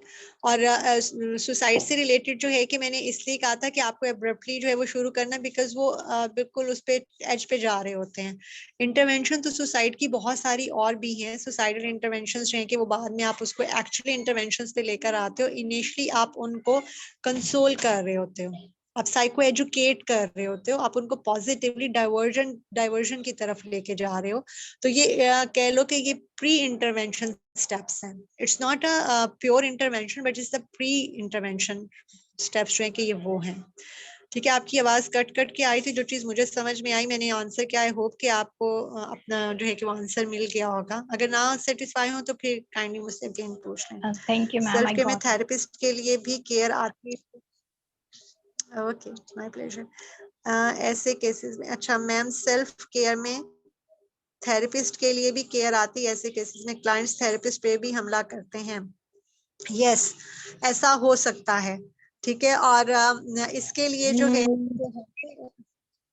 जो एजुकेशन हमें या कह लें कि जो ट्रेनिंग मैंने ली थी, हमारे जो डिप्लोमा टीचर्स थे वो उन्होंने दिया था, आप हमेशा अपने पास जो है कि इमरजेंसी बेल रखा करो। ठीक है, अगर आप क्लिनिक में हो तो। और अपने जो स्टाफ मेंबर्स हैं उनमें से किसी मेल को अपने रूम के बाहर बिठाया करें। और जो है कि उसमें आप एक जैसे ही आपको फील हो कि क्लाइंट जो है कि कोई अनयूजुअल मूव करने लगा है, आप बेल बजा दो। ओके, और वो अंदर आ जाए। ये तो एक सेफ्टी, मतलब सेल्फ सेफ्टी का जो है कि वो ये है, एक एलिमेंट ये होता है। अदरवाइज अगर आपको लगता है ना कि क्लाइंट बहुत ज्यादा जो है कि वो इस कंडीशन में है कि वो मुंह से कम बात कर और हाथ ज्यादा चला रहा है, तो आप उसके केयर टेकर को साथ बिठाओ उसकी केस हिस्ट्री लेने के लिए। और ऐसे क्लाइंट्स को मैं आपको बताऊं कि इनिशियली रखा मेडिकेशन पे जाता है। जब उनका एंगर स्टेबल होता है ना, जो कि इस एंगर जो है कि वो उनका कह लें कि वो एलिवेटेड होता है किसी और चीज के साथ एसोसिएट। जैसे मैनिक पेशेंट्स है ना, तो मैनिक पेशेंट्स का एंगर जो है एक्साइटमेंट या यूफोरिक कंडीशन में बहुत ज्यादा, अगर वो खुश है तो खुश है, एंगर है तो एंगर बहुत ज्यादा हो जाएगा। तो ऐसे क्लाइंट्स को मेडिकेशन पे रखा जाता है पहले। आपके पास जब वो आएगा तो वो किसी हद तक स्टेबल हो चुका होगा, या उसकी इस हद तक होगा कि आपके साथ जो है कि बातचीत करने के लायक हो। और अगर आपको फील होता है कि कोई क्लाइंट डायरेक्टली आपके पास आया, तो इमीडिएटली रेफर करो उसे किसी थेरेपिस्ट के पास रेफर नहीं करो, उसे साइकियाट्रिस्ट को रेफर करो कि इन्हें मेडिकेशन की जरूरत है, आप काइंडली इसे फलाने साइकियाट्रिस्ट के पास लेके जाए, पहले इसकी मेडिकेशन कराएं। ठीक है, फिर उसके बाद जो है कि हम जब ये इस लेवल पे मैं या आप उनको टाइम पीरियड दे दो, क्योंकि मेडिकल जो साइकियाट्रिक मेडिसिन होती हैं वो बॉडी के अंदर वर्कआउट करने में 2 वीक्स लगाती हैं। सो आफ्टर अ मंथ आप उन्हें कॉल कर सकते हो कि आप 1 महीने के बाद मुझे विजिट करो। 1 महीने तक आपने उन साइकियाट्रिस्ट की मेडिकेशन को यूज करना है। ठीक है, तो आप एक ये वे इख्तियार कर सकते हो। Excuse me ma'am, yes. मेरा क्वेश्चन ये है कि जैसे आपके पास पेशेंट्स आते हैं, तो जैसे कुछ पेशेंट्स तो जैसे सुसाइडल पेशेंट्स हैं, वो खुद आपको जैसे बताएंगे कि हम सुसाइड करना चाह रहे हैं, हम कर लेंगे और ये सब कुछ। लेकिन कुछ पेशेंट्स होते हैं जिनका इंटेंशन तो ये होती है लेकिन वो बताते नहीं है। तो ऐसा कुछ होता है कि कुछ ऐसी उनकी बातों से या साइंस आपको ऐसे मिले हैं कि ये सुसाइडल थॉट्स रखते हैं, बेशक वो एग्जैक्टली, खुल के नहीं बता रहे। एग्जैक्टली। यू कैन, जब वो आप उनसे पूछते हो ना कि आपको जिंदगी कैसी लगती है, आपको जो आंसर करेंगे आपको उसी से ही अंदाजा हो जाएगा कि उनका लाइफ से मुतल्लिक क्या आइडिया है। ठीक है, आप उनसे पूछो कि जब आप हिस्ट्री ले रहे होते हो तो एक तो उनकी बॉडी लैंग्वेज जो है कि वो शो कर रही होगी कि वो कोई इंटरेस्ट नहीं शो कर रहा है, वो किसी किस्म के कोई आपके साथ इंटरेस्ट नहीं शो करेंगे। उनकी जो आई मूवमेंट होगी वो भी आपके साथ, आई कांटेक्ट भी इतना ज्यादा नहीं होगा। फेस पे एक दबी दबी सी जो है कि वो एक होता नहीं मेसना मेसना सापन, वो रहता है कि वो अंदर अंदर दबे दबे से रहते हैं। और आप जब इस चीज को कैच कर लेते हो ना, एक थेरेपिस्ट जो है कि जो बहुत ही शार्प थेरेपिस्ट है या जिसकी ट्रेनिंग या प्रैक्टिस हो चुकी है, तो वो बॉडी लैंग्वेज को रीड आउट करते साथ ही इस चीज समझ जाएगा कि कुछ ऐसा है जो क्लाइंट छुपा रहा है, मुझे बता नहीं रहा। तो आप अपने तौर पे उससे डिफरेंट जो है कि क्वेश्चंस करते हो कि लाइफ से रिलेटेड, जिंदगी कैसी लगती है। वो अगर आपसे ये कहता है कि बेकार सी है, जिंदगी तो होनी ही नहीं चाहिए, तो this is a great indication कि वो उसके माइंड में कुछ ऐसा चल रहा है। अच्छा, जिंदगी नहीं होनी चाहिए तो फिर क्या होना चाहिए? तो वो यहाँ से कुछ क्लाइंट होते हैं जो रेजिस्टेंट शो करते हैं, लेकिन कुछ क्लाइंट ऐसे होते हैं कि जो जिनका आइस जो है ना, आइस पर वो ब्रेक होना शुरू हो जाता है, तो वो बोलना शुरू करते हैं। जो रेजिस्टेंस शो करेंगे ना, वो एक और आपको इंडिकेशन दे देंगे।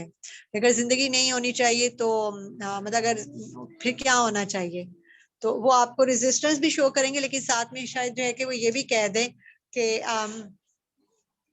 जिंदगी में रखा क्या है जो हम ये कहें कि इसको रहना चाहिए। मतलब उनका वही बन रहा है, बट घुमा रहे हैं, अल्फाज घुमा रहे हैं। सो उनकी वर्ड्स जो है ना, उनकी जो कम्युनिकेशन है, वो आपको क्लियरली एक की पॉइंट्स दे रहे होते हैं कि वो जिंदा रहना चाहते हैं या नहीं।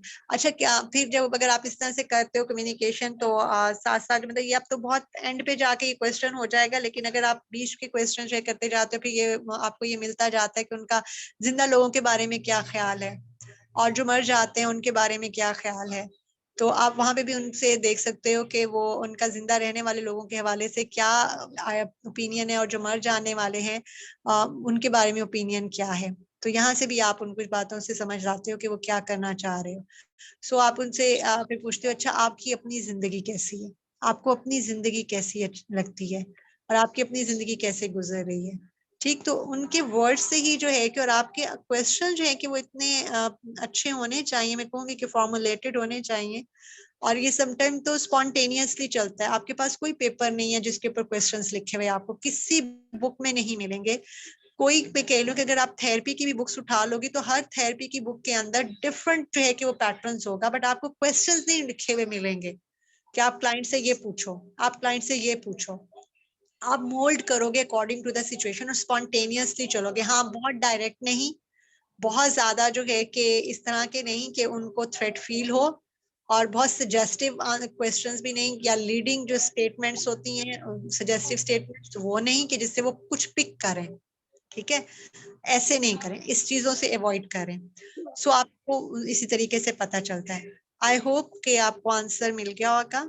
बिल्कुल, थैंक यू सो मच, मुझे मिल गया। और एक छोटा सा क्वेश्चन हो रहा है, अगर मतलब इट्स ओके मैं कर लूं, यस। अगर प्रॉब्लम नहीं है।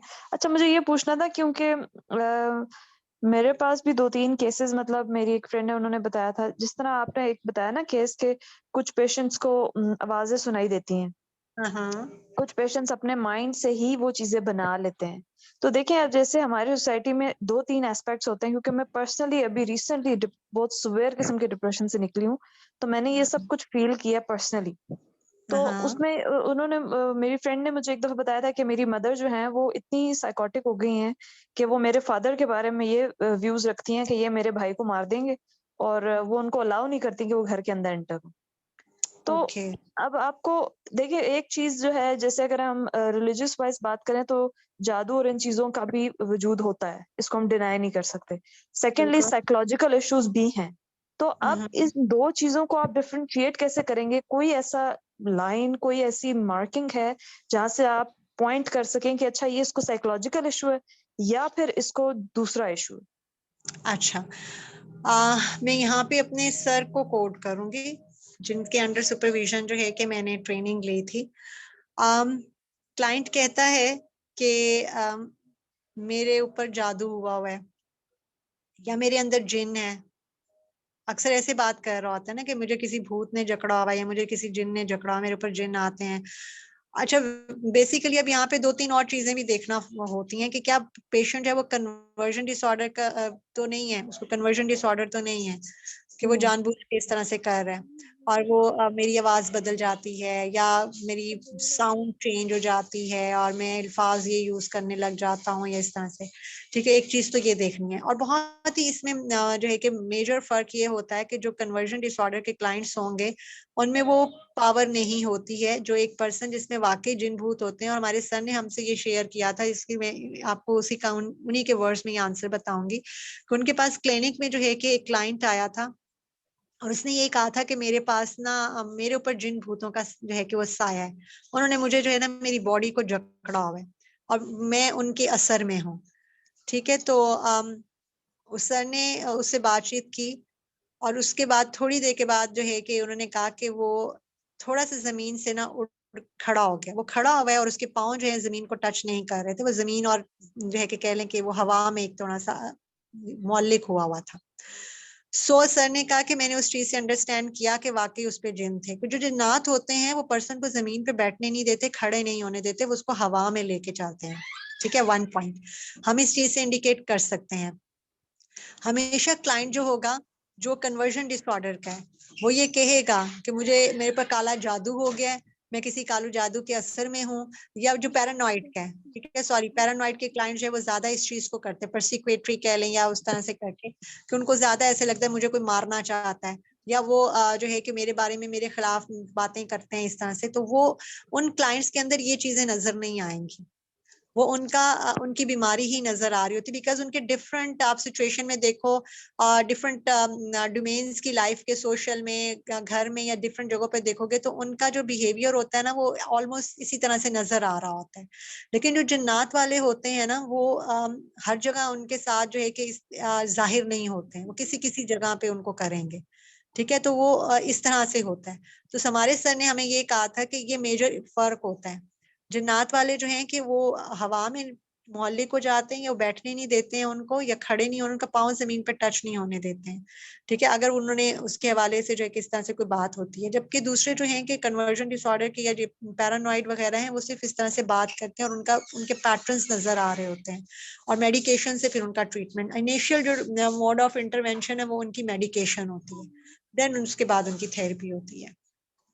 ठीक है, thank you so much. My pleasure. अच्छा,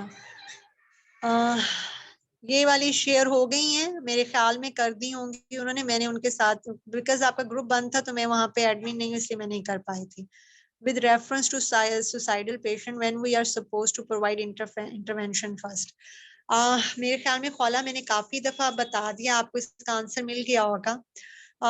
Laiba, Assalamu alaikum ma'am. Some clients would not be okay in sharing their drug usage with the practitioner due to a number of issues like legal issues or fear of telling family. How to solve that? Confidentiality. आपको उन्हें confidentiality बतानी है, आपने उनको जो है कि trust में लेना है, एम्पैथी शो करनी है, उनको एक्सेप्टेंस देनी है, तो वो ओपन अप होंगे, बताएंगे। आप उन्हें कहोगे आप जो कुछ भी यूज करते हो जस्ट टेल मी, और हम आपकी फैमिली को नहीं बताएंगे, आपकी फैमिली में किसी के साथ शेयर नहीं करेंगे। और आप उसकी फिर वहां पे देखो कि वो किस हद तक वर्स्ट जा रहा है, इंटेंसिटी कितनी है उसकी, जो है कि वो ड्यूरेशन कितना है, चलो ड्यूरेशन तो हो गया, बट इंटेंसिटी कितनी है और फ्रीक्वेंसी कितनी है उस ड्रग यूजेज की, और उससे उसको क्या फर्क पड़ रहा है।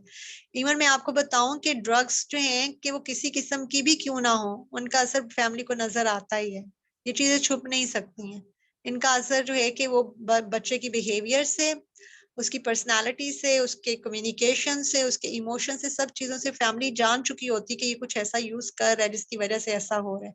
तो ये छुपी हुई चीज तो होती नहीं है, लेकिन अगर क्लाइंट ये समझता है कि उसकी फैमिली को नहीं पता और ये छुपी रहनी चाहिए, तो आप उसे कॉन्फिडेंशियलिटी के एस्पेक्ट से लेके चलो, और जब वो रेडी हो आपको बताना, तब आप उसकी सारी बात सुनो, और उसकी इंटेंसिटी के साथ साथ फिर आप उसको साइको एजुकेट करते जाओ कि ये चीज उसके लिए कितना फिजिकली नुकसानदेह हो रही है, उसको फैमिली के लिए कितना नुकसान, उसको अपनी फ्यूचर में कितनी चीजों को जो है कि वो फोकस करना होगा। तो REBT, CBT, ये वाली चीजें आप उनके साथ, ये थेरेपीज जो है कि वो यूज करोगे। मैम कभी कभार हमारी सराउंडिंग में ऐसे बहुत से लोग होते हैं। आई थिंक सो टाइम बहुत ज्यादा हो रहा है आपका, आप लोग आंसर सुनना चाहते हो तो, वरना मैं इनको कॉपी करके वहां पे अपने पास कर लेती हूँ और फिर मैं आपको आंसर कर दूं ग्रुप से। ऐसे बहुत से लोग होते हैं जो एंजाइटी डिप्रेशन का शिकार होते हैं, तो वो ना खुद हमारे पास आते हैं और कोई और उन्हें लेकर आता है। तो उन्हें बात करने का क्या तरीका होगा? मीन्स के वो बोलना नहीं चाह रहे तो फिर भी कैसे उसे बुलवाएंगे? अगर तो वो आपके पास आ ही नहीं रहे हैं तो फिर तो कोई टेंशन ही नहीं है ना। लेकिन अगर जो है कि आप समझते हो कि वो आपके पास नहीं आ रहे और आपने उन तक कोई अवेयरनेस पहुंचानी है, तो इनडायरेक्टली आप उनके साथ लिंक शेयर कर दो किसी भी इस तरह से। अब तो सोशल मीडिया बहुत ज्यादा एडवांस हो गया है, आप उनके साथ कोई ना कोई इश्यू से रिलेटेड जो है कि वो वीडियो की लिंक शेयर कर दो, कोई कोटेशन शेयर कर दो, या आप ग्रुप में बैठे हो तो केसेस जो है किस तरह से डिस्कस करो, ताकि इनडायरेक्टली मेटाफोरिकली वो लेके ये चीज उसके साथ भी है तो उसे भी इस सिलसिले में बातचीत करनी है। ठीक है, तो एक इनडायरेक्टली वे आप इख्तियार कर सकते हो। ये सईदा मिशा का क्वेश्चन था। Sadia Usman ma'am, clients position, numbers of sibling is important, it's also give helpful for further intervention. अच्छा, सिबलिंग्स की जो नंबर है ना वो इसलिए इम्पोर्टेंट होता है कि कितने बहन भाई हैं। अब 8 बहन भाई हैं तो माँ की क्या सेहत होगी, और इसकी जो है कि क्या बर्थ ऑर्डर इस बच्चे का क्या है। अगर वो 5वें 6ठे नंबर पे है तो सोचें कि 6ठा नंबर अगर इसका है तो मदर की क्या कंडीशन होगी अपने 6ठे बच्चे के कॉन्सेप्शन के टाइम पे, और फिर वो बच्चा जो 6ठे नंबर पे पैदा हुआ है तो उसकी क्या केयर होगी आफ्टर बर्थ, उसको किस तरह की जो है कि वो केयर मिली होगी अपनी मदर से, प्राइमरी जो उसका है एक फिगर, उससे उसको कितनी केयर मिली होगी, कितनी अटेंशन मिली होगी, कितना सपोर्ट मिला होगा। तो इसलिए ये इम्पोर्टेंट होता है। बॉयज पहले स्मोकिंग करते हैं, फिर अपनी स्मोकिंग हैबिट एंड करने के लिए निकोटीन यूज किया करते हैं। निकोटीन उनकी हेल्थ के लिए बेटर है। कोई भी ड्रग किसी भी चीज से बेटर नहीं है। मुंतहा देखें कि अगर स्मोकिंग बेटर नहीं है तो निकोटीन कैसे बेटर हो सकती है। ये भी तो एक तरह का एडिक्शन है, और अगर वो उसको उसी क्वांटिटी में लेते हैं तो देन वो भी नुकसानदेह है। ओके, मैंने अभी आपका देखा है तो डेफिनेटली यू मस्ट जा चुकी होंगी। How to differentiate it actually जादूर्स की, ठीक है मैं कर चुकी हूँ। काइंडली टेस्ट फॉर्म और इंटरवेंशन में डिफरेंस बता दें। इंटरवेंशन ट्रीटमेंट है बेटा, इंटरवेंशन जो होती है वो ट्रीटमेंट है। आप क्या ट्रीटमेंट स्ट्रैटेजीज जो है कि वो प्लान करते हो किसी भी उससे रिलेटेड, कोई भी बीमारी जो है उससे रिलेटेड जो है कि जो आप इंटरवेंशन जो है कि यूज कर रहे होते हो ना, जो ट्रीटमेंट आप प्लान करते हो उसको इंटरवेंशन कहते हैं। और जो टेस्ट है, टेस्ट जो है कि वो आप फिजिकल टेस्ट भी हो सकता है कि जैसे ब्लड टेस्ट है, और साइकोलॉजिकल टेस्ट है जैसे IQ टेस्ट है, TAT टेस्ट है, और ये प्रोजेक्टिव टेस्ट है, इंटेलेक्चुअल टेस्ट है, वोकैबुलरी टेस्ट है। ये डिफरेंट टेस्ट वो हैं। और फॉर्म जो है कि वो फॉर्म कहते हैं कि जिस डॉक्यूमेंटेशन है जिसके ऊपर आप राइट अप करते हो, ये चीजें डिफरेंट है। I have a question ma'am, मुझे वो थोड़ा सा क्लियर नहीं हुआ कि अगर जादू के सिम्टम और अगर एक पर्सन स्किज़ोफ्रेनिक है तो हम उसे कैसे डिफरेंशिएट करेंगे। एक केस है मेरे पास कि उसमें ना जो 22 इयर्स की फीमेल है, तो वो मतलब उसकी मदर ने भी रिपोर्ट किया है कि ना ये घर में मतलब खुद ही बोलती रहती है। रात को जैसे वॉशरूम से आई है तो मैंने इसे देखा बोल रही है। और मदर का कहना भी है और बच्ची का कहना भी है कि हमारे घर में जिन्नात के असरात हैं, हमारे घर में चीजें इधर उधर होती हैं। तो अब इसको कैसे डिफरेंशिएट करेंगे कि आया ये जादू के असरात हैं या वो बच्ची स्किज़ोफ्रेनिक है। देखें ये एज जो है कि वो भी डिपेंड करता है, और इसमें आप ये देखो कि अगर वो खुद से बातें कर रही है बैठे बैठे तो जो है मैं ये नहीं कहती कि जादू नहीं होता जी। हाजिर, अगर आपको सख्त नींद आई है तो आप जा सकते हो बेटा। जी हुमा, क्वेरीज है ना लोगों की। अगर वो खुद से बातचीत कर रही है और जो है कि आपको लगता है कि वो खुद से कर रही है और उसके सामने कोई नहीं बैठा हुआ और शी सेज कि मेरे पास डॉल्स, मतलब मुझे डॉल्स होती हैं और मतलब मैं उनसे बात करूं। कुछ फैब्रिकेटेड भी होती हैं, और ये वो बच्चे होते हैं कि जिनको अपनी फैमिली में वो अटेंशन नहीं मिल रही होती, ठीक है, जिस तरीके से सपोर्ट नहीं मिल रहा होता। बच्चे कुछ ऐसे होते हैं कि जिनको शुरू से ही बचपन ही से स्टोरीज फैब्रिकेट है ना कि फैब्रिकेटेड स्टोरीज बनाने का बड़ा वो शौक होता है, वो उन्हीं के साथ अटैचमेंट शो कर देते हैं अपने खिलौनों के साथ। और जो है कि वो फिर उन्हीं के साथ इतनी अटैचमेंट हो जाती है कि उन्हीं के साथ बैठ के बातचीत करते हैं तो लोग समझते हैं कि ये मुख्तलिफ हो गए, जबकि वो हैबिचुअल हो चुके होते हैं उन्हीं टॉयज के साथ गुफ्तगू करने के। तो उस हैबिट को तोड़ा जा सकता है, ठीक है। बट स्किज़ोफ्रेनिया जब हम पढ़ना शुरू करेंगे ना तो आपको खुद क्लियरली समझ में आ जाएगा कि उसके जो सिम्टम्स हैं वो और तरह के होते हैं, और कन्वर्जन में जो है कि पर्सन अपने ऊपर तारी कर लेता है, ऐसे जैसे मेरे ऊपर जन्नात का साया हो गया। मैं जन्नात की मौजूदगी से बिल्कुल भी डिसएग्री नहीं करती, लेकिन हर जगह जन्नात मौजूद नहीं होते हैं, उनके असरात नजर आ रहे होते हैं। वो आप जहां पे भी होंगे वो आगे वाले बंदे को भी असरअंदाज करते हैं, ठीक है। अगर किसी के ऊपर जन्नात का असर है ना तो आपके सामने खड़ा हुआ जो बंदा होगा ना वो बहुत क्लियरली फील करेगा कि उसकी बॉडी से उसकी बॉडी के अंदर कुछ जा रहा है या कुछ जो है कि असर उसके ऊपर आ रहा है। जबकि स्किज़ोफ्रेनिक पेशेंट्स जो होंगे आप उनके साथ खड़े होते हो या बैठते हो या जिस तरह से थेरेपिस्ट उनसे बातचीत कर रहा है तो उन्हें कुछ ऐसा फील नहीं हो रहा होता कि उनकी बॉडी से कुछ निकल के उनके अंदर आ रहा है। उनके तो सिर्फ थॉट पैटर्न ऐसे ना कि उनको आवाजें सुनाई दे रही है, उनका बिलीफ सिस्टम जो है कि वो इस तरह का है। सो उसके अंदर से कुछ आपको ऐसी वाइब्स नहीं मिलेंगी। बट जिनके अंदर जिन्नात होते हैं आप उनके साथ बैठ नहीं सकते हो, आप वो कुछ ना कुछ ट्रांसफर है कि आपकी तरफ होता रहेगा। वो पॉजिटिव भी हो सकता है, वो नेगेटिव भी हो सकता है। मैम ये चीज अल्जाइमर के पेशेंट्स के साथ भी होती है या वो उनका भी इमेजिनेशन ही बस होती है? अब डिपेंड करता है। अल्जाइमर तो बहुत देख लें कि एल्डरली पेशेंट के साथ अल्जाइमर्स का होता है। इस हवाले से मैं ऑनेस्टली स्पीकिंग मैंने कोई रिसर्च नहीं देखी, कोई ऐसी इंफॉर्मेशन मुझे नहीं है कि अल्जाइमर के पेशेंट जो हैं कि वो साइकोटिक अगर हैं। हो सकता है कि अगर वो साइकोटिक हैं तो उनके साथ अल्जाइमर का भी इशू है तो वो उस चीज को कर रहे हो। बट अगर ऐसा कुछ भी नहीं है अल्जाइमर के साथ तो माइट भी वो इस चीज को एज अ गेस्ट ले रहे हो या कुछ इस तरह से कर रहे हो। क्योंकि मेरे नाना को था और वो अक्सर कहते थे किसी बाबा को आवाज देते रहते थे, कहते ये जा रहा है वो जा रहा है। तो इस वजह से मैंने पूछा कि शायद इसका इसके साथ भी कुछ कनेक्शन है कि नहीं। Thank you so much. कि मे बी आपके नाना भी बहुत स्पिरिचुअल काइंड ऑफ पर्सन हो। नहीं, वो ऐसे नहीं थे, बिल्कुल भी नहीं थे। उनको ओके। बस एक शौक लगा था और उस शौक की वजह से अचानक से, एक्चुअली मेरे खालू की डेथ हो गई थी तो वो उनको बहुत सुवेयर शौक लगा। विद इन अ वीक उनकी ये कंडीशन हो गई थी और फिर बस हाँ सो हाँ ट्रॉमा, इमेजिनेशन करते रहते। हाँ ट्रॉमा कॉज कर सकता है। ट्रॉमा जो है ना कि वो इस तरीके से कर सकता है कि वो उनको जो डेड पीपल, जो डेड होते हैं ना पीपल, वो भी उनको दिखाई दे सकते हैं कि वो कहते हैं कि हमें वो दिखाई देते हैं, वो हमें फलाना जो है कि नसीहत करने आ गए या फलाना जो हमें ये बता रहे हैं। तो trauma could be a reason. Okay. Huma अपने पास रखें जिन भूतों की कहानियां, ये बच्चे डर जाएंगे। वो मुझे कोई कह भी रहा है कि रात में भी जिन भूतों की जो है कि बातें हो रही हैं।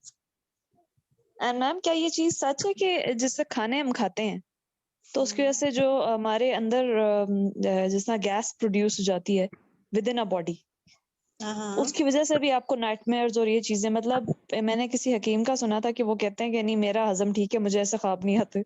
तो ये खाने का डाइट से भी आई थिंक इसका रिलेशन है। आप इसको करेक्ट कर होता सकती हैं अगर है। मैं रॉन्ग हूँ। नहीं नहीं, इसका असर होता है। मैंने बहुत सारे डॉक्टर्स को और साइकेट्रिस्ट को ये कहते सुना है कि अगर आपके स्टमक में तेजाबियत है तो उससे आपके नाइटमेयर्स और आपकी जो है कि मेंटल हेल्थ पे असर पड़ता है। मैम अस्सलाम वालेकुम। वालेकुम अस्सलाम। मैम मैं सहर बात कर रही हूँ। एक्चुअली जो मेरा क्वेश्चन है, मैं एडिक्शन रिहैबिलिटेशन सेंटर में काम कर रही हूँ, ऑलमोस्ट 3 मंथ्स हो गए हैं। मुझे ओके जो दैट। सबसे ज्यादा मसला ये आ रहा है कि मुझसे क्लाइंट के सेशंस नहीं लिए जा रहे हैं। मुझे हाँ हिस्ट्री लेने नहीं आ रही। लाइक आप हमें उनकी प्रेजेंटिंग कंप्लेंट्स पता होती है कि वो सब्सटेंस यूज डिसऑर्डर है उनको, लेकिन ठीक है। इससे आगे मैं कुछ भी बात करूं कि आपकी फैमिली के साथ आपके रिलेशनशिप कैसे थे या स्कूल लाइफ कैसे, तो वो कहते हैं हाँ बस ठीक है सब ओके था। तो मुझे समझ नहीं आ रहा कि मैं कैसे करूं। मैंने आपका क्लास भी लेट स्टार्ट किया, क्या मुझे स्लाइड्स में चीजें कवर हो जाएंगी या थोड़ा सा आप गाइड कर देंगी? मैं इस सिलसिले में आपको गाइड करती हूँ। मैंने सब्सटेंस अब्यूज हिस्ट्री में सिर्फ और सिर्फ जो है कि यही बताया आपको कि वो किस किस्म के सब्सटेंस को यूज कर रहे हैं, उसका ड्यूरेशन क्या है, उसकी क्या वर्स्ट कंडीशन है, कौन कौन से ज्यादा वो यूज कर रहे हैं। और जो बात आप कर रहे हो वो एक केस हिस्ट्री से रिलेटेड इस सेंस में है कि अगर वो किसी और तरीके से बातचीत नहीं कर रहे ना तो आप साइकोमेट्रिक्स उन पे करना शुरू कर दो। और साथ में जो है कि फिर उन्हें वही के कॉन्फिडेंशियलिटी के साथ, उनको एम्पैथी के साथ और जो एक थेरेपेटिक अलायंस आता है उस वो यूज करना आप शुरू करो। उनको इस चीज की तरफ लेकर आओ। बिकॉज वो जो रिहैबिलिटेशन में होते हैं ना वो वंस नहीं वहां पे आते, वो कई दफा आ चुके होते हैं और कई दफा वो इस तरह के प्रोसेस से गुजर चुके होते हैं। सो वो इरिटेट हो चुके होते हैं।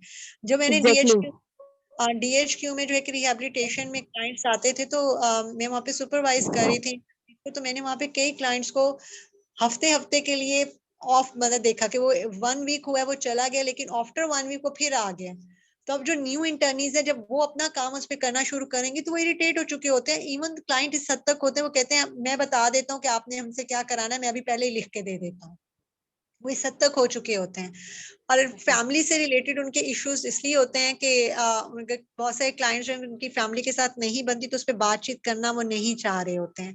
आप ऐसे क्लाइंट्स के साथ जो है कि मेटाफोर्स कर सकते हो या फिर आप उनके साथ आर्ट थेरेपी करो। जब मैं इंटरवेंशन कराऊंगी ना तो आप उसमें देखिएगा कि जो सब्सटेंस अब्यूज डिसऑर्डर होते हैं ना उसमें जो क्लाइंट है आपको पता है उसका एंगर जो है कि वो बहुत ज्यादा हो रहा है, इरिटेबिलिटी बहुत ज्यादा, तो आप उनके साथ जो है कि मंडाला आर्ट्स होते हैं, आप वो टेक्निक यूज कर सकते हो कि जिसमें जो है कि वो कलर्स बहुत ज्यादा होते हैं, डिजाइन बहुत एक कॉम्प्लिकेटेड एब्स्ट्रैक्ट लाइक डिजाइन है तो आप उसमें बहुत कलरिंग करते हो डिफरेंट है, तो आप वो आर्ट जो है कि वो इनके साथ यूज कर सकते हो टेक्निक्स की। तो ये एक वे होगा उनके साथ कम्युनिकेट करने का। देन वो ओपन होंगे, देन वो बातचीत आपके, वो जिसके साथ कंफर्टेबल फील करते हैं वो उसके साथ ओपन होते हैं। तो यहाँ रिहेबिलिटेशन में ये प्रॉब्लम रहता है, क्लाइंट वो ऑलरेडी खुद भी थेरेपिस्ट बन चुके होते हैं, उन्हें सब पता होता है कि अब क्या साइकोमेट्रिक है। इवन कुछ बच्चे जो है सरगोदा के थे जिन्होंने शुरू में उन्होंने शेयर किया था, और वो यहाँ पे जो यहाँ पे है फाउंटेन हाउस, वहां पे अगर उनका जिन क्लाइंट्स के साथ जो वास्ता पड़ा है, वो क्लाइंट्स तो अपनी केस हिस्ट्री भी खुद लिख के दे दें, इस हद तक वो आदी हो चुके हैं। वो बोल देते हैं कि हमें पता है तुमने हमसे कौन सा टेस्ट कराया, उन्हें टेस्ट के नेम आ चुके होते हैं। सो रिहेबिलिटेशन में क्लाइंट जो होता है वो एक दफा नहीं कई दफा आ चुका होता है, तो इस चीजों से इरिटेट हो चुका होता है, और जो न्यू होते हैं वो करते हैं। मैम ठीक है ऐसे मैम, क्लाइंट्स ठीक पे है। जो प्रीवियसली डॉक्यूमेंटेशन हो चुकी होती है, प्रीवियसली जो साइकोलॉजिस्ट कंसर्न्ड होता है, तो उनके जो डॉक्यूमेंट्स है वो नहीं एक्सेस कर सकते? उनके डॉक्यूमेंटेशन की बेस पे आप फर्दर फिर इंटरवेंशन या दूसरी चीजें कर सकते हैं, बट आप ये देखो ना कि उनकी डॉक्यूमेंटेशन में भी कुछ फॉल्ट हो सकते हैं, वो भी किसी थेरेपिस्ट ने नहीं किए, वो भी किसी इंटर्नी नहीं किए हैं, क्योंकि जितने भी रिहेबिलिटेशन में होते हैं वो इंटर्नीज करती हैं, वहाँ थेरेपिस्ट नहीं करता। हाँ, सिर्फ एक मेडिकल स्पेशलिस्ट होता है जो उनको मेडिकेशंस दे रहा होता है, या कोई साइकेट्रिस्ट होता है जो मेडिसिन उनको दे रहा होता है। जो इंटरवेंशंस हैं, जो साइकोमेट्रिक है, वो इंटर्निस्ट करती हैं, उनके ऊपर कोई ऐसा उनको सुपरवाइज करने के लिए थेरेपिस्ट होता है, बट थेरेपिस्ट है वो कभी खुद किसी भी जगह पे डॉक्यूमेंटेशन नहीं करता, इंटर्नीज करती हैं, वो रिपोर्ट जो है कि वो जमा कराती हैं, जितना मेरा एक्सपीरियंस है। आई डोंट नो कि किसी और रिहेबिलिटेशन में क्या होता है। मैडम मेरा एक क्वेश्चन जी मैडम, ये मैं ये कह रहा था कि जो हमारे सोसाइटी में जादू टोना वगैरह है, तो ऐसे साइकोलॉजिस्ट के साथ साथ अगर कोई ऐसा है कोर्स है, छोटा सा पीरी फकीरी का कोर्स हो जाए, दम जरूर का कोई, वो भी हम लोग सीख लें, तो हमारी क्लिनिक ज़्यादा नहीं चलेगी। आपकी क्लिनिक चलेगी, आपका दरबार चलेगा। ये सोच लो, पहले डिसाइड कर लो। कुछ तो आपने चलेगा मैडम। आपने थेरेपिस्ट बनना है या पीर बनना है? और मैडम जो क्लाइंट जो सेटिस्फाई हो जाए मैडम जिस थेरेपी के साथ। अच्छा, तो आप वहाँ पे रोल डिफाइन करना शुरू कर दोगे अपने, मतलब रोल एक्सचेंज जो है कि वो होगा वहाँ। तो अगर थेरेपिस्ट जो है कि वो पीर चाहते हैं तो आप पीर बन जाएं, और अगर जो है वो क्लाइंट, और अगर क्लाइंट चाहते हैं कि थेरेपिस्ट हो तो आप क्लाइंट बन जाएं। ऐसा कुछ भी मेरे नजदीक जो है कि मेरे नॉलेज में नहीं है कि कहीं पे पीरी फकीरी का कोई कोर्स कराया जाता है। ये तो अल्लाह की अता होती है, और जिसको होनी होती है उसी को मिलती है। बट अगर ऐसे बहुत सारे इल्म हैं कि जिनको लोगों ने अपने लिए वो सीखना शुरू किया, और वो बहुत खतरनाक भी हैं। तो मेरे इल्म में ऐसा कुछ भी नहीं, किसी इंस्टीट्यूट ने कभी ऐसा ऑफर नहीं किया, ना ही इनके पास कोई ऐसा ट्रेन पर्सन आया। और जो वली होते हैं वो निगाह में नहीं होते, वो छुपे हुए होते हैं, ठीक है। वो आपको कहीं कहीं मिलेंगे। जैसे अब जैसा दौर जा रहा है, इसमें तो लोग ढूंढते हैं कि हमारे पास कोई वली हो या कोई सिखाने वाला हो, जो हमें समझाने वाला हो। तो जो इस तरह के लोग होंगे ना, वो आपकी निगाह में नहीं होंगे। और ये जो आप बात कर रहे हो ना, कि फिर वो यही बात होगी कि अपनी दुकान चमकाने के लिए आप कुछ ना कुछ ऐसा काम जरूर कर लोगे, बट फिर उसमें अपनी सेल्फ वैल्यू क्या होगी, आपकी आपकी अपनी डेफिनेशन क्या होगी, व्हाट यू आर। मैं ठीक है, मैं रियल स्पिरिट पे बात कर रहा हूँ कि रियली कोई अगर वाकई ऐसी चीज़ है तो हम लोग मतलब नहीं, क्लाइंट को हमने रिलीफ देना है ना, अगर उससे उसको रिलीफ हो जाता है तो, और हमारी थेरेपी में नहीं होता तो देखो, व्हाई नॉट। एक माइंड में बात रखो कि अगर क्लाइंट है ही कन्वर्जन का, तो आप भी कन्वर्जन बन जाओगे, आप भी कन्वर्जन पेशेंट बन के उसको हैंडल करोगे। आप उसको फिर रियलिटी में कैसे लाओगे? आप उसे क्या बताओगे कि रियलिटी क्या है? आप उसकी कन्वर्जन को खत्म कैसे करोगे? उसके वो जो उसने ड्रामेटिक थोड़ा सा शुरू किया हुआ है, उसके ड्रामा को खत्म करने के लिए क्या आप भी एक ड्रामा क्रिएट करोगे? तो फिर आप में और क्लाइंट में क्या फर्क रह गया? Quite right, I got your point ma'am, thank you. ठीक है, ओके। होप सो सबके आंसर्स हो चुके होंगे, जितना मैंने रिव्यू किया है आंसर सबके मैंने दे दिए हैं। और हाँ, एक क्लाइंट का जो है कि थेरेपिस्ट के साथ अटैचमेंट हो जाए, तो बहुत सारे क्लाइंट्स की थेरेपिस्ट के साथ अटैचमेंट हो जाती है, बट थेरेपिस्ट जो है कि उस पर डिपेंड करता है कि वो अपने थ्रू आउट थेरेपी सेशन में अपना एक जो है डिस्टेंस मेंटेन रखे। डिपेंडेंसी हम बेसिकली कहेंगे कि अगर वो उसकी डिपेंडेंसी क्लाइंट के अपने थेरेपिस्ट पे आ रही है, तो थेरेपिस्ट जो है कि उस डिपेंडेंसी को खत्म करते हुए आहिस्ता आहिस्ता उसको खत्म करके उसको इंडिपेंडेंट करता है। वो भी थ्रू स्ट्रैटेजीज ही होती हैं, टास्क दिया जाता है और उसमें जो है कि टास्क के थ्रू उनको इंडिपेंडेंट किया जाता है। तो डिफरेंट स्ट्रैटेजीज जो है कि उनके ऊपर अप्लाई की जाती हैं। और अगर अटैचमेंट हो भी जाती है, वो उसका जिक्र क्लाइंट थेरेपिस्ट के साथ करता भी है, तो थेरेपिस्ट उसको क्लियर वर्ड में बता सकता है कि उसका और क्लाइंट का क्या एक बाउंडिंग है और क्या एक प्रोफेशनल एथिक्स जो है कि वो क्या कहते हैं। सो हमें उसको फॉलो करना है। इससे ज्यादा कोई जो है कि हम एक फिजिकल में या फिर हम एक फ्रेंडली रिलेशनशिप में नहीं बाउंड हो सकते। सो आप उसको क्लियरली अपने एथिक्स जो है कि वो बता सकते हैं। ठीक है, आई होप सबको उनके आंसर्स मिल गए होंगे, और जिसका कुछ रहता है वो फिर ग्रुप में क्वेश्चन कर ले। आज 10 o'clock हो गए, 2 hours की क्लास हो गई हमारी, और अल्हम्दुलिल्लाह कि आप लोगों की क्वेरीज भी बहुत सारी क्लियर हो गई होंगी। टास्क आप लोगों का ये है कि अब आप लोगों ने केस हिस्ट्री पढ़ी है, जितनी हमने किया है इतना आप किसी के ऊपर करो। आपके पास ये एक केस हिस्ट्री का डॉक्यूमेंटेशन होनी चाहिए। वन ऑप्शन ये है कि आप खुद अपने किसी क्लाइंट को करो। नंबर 2 ऑप्शन ये है कि हम आप ही लोगों की ग्रुपिंग कर दें, जितने बच्चे आप यहाँ मौजूद हो, हम आप लोगों को आपस में एक दूसरे के साथ अटैच कर दें और वर्ड पे बनाएं। वर्ड पे हार्ड कॉपी का, हमें हार्ड कॉपी आप कैसे पहुंचाओगे? Thank you Tahreem. और आप लोगों की आपस में जो है कि एक पेयर बना दिया जाए, और आप लोग आपस में एक दूसरे की केस हिस्ट्री लो। एक क्लाइंट बने, एक थेरेपिस्ट बने, और वो आपस में जो है कि वो लें, और फिर उसको जो है कि अपने पास आप महफूज रखो। और फिर मतलब हम गूगल के ऊपर आपको नेक्स्ट बताएंगे कि आप उसको गूगल पे अपलोड करते हो या कहाँ पे आपको कैसे करना है। फर्दर आपको फिर बाद में इंस्ट्रक्शंस जो है कि वो आपको मिलेंगी।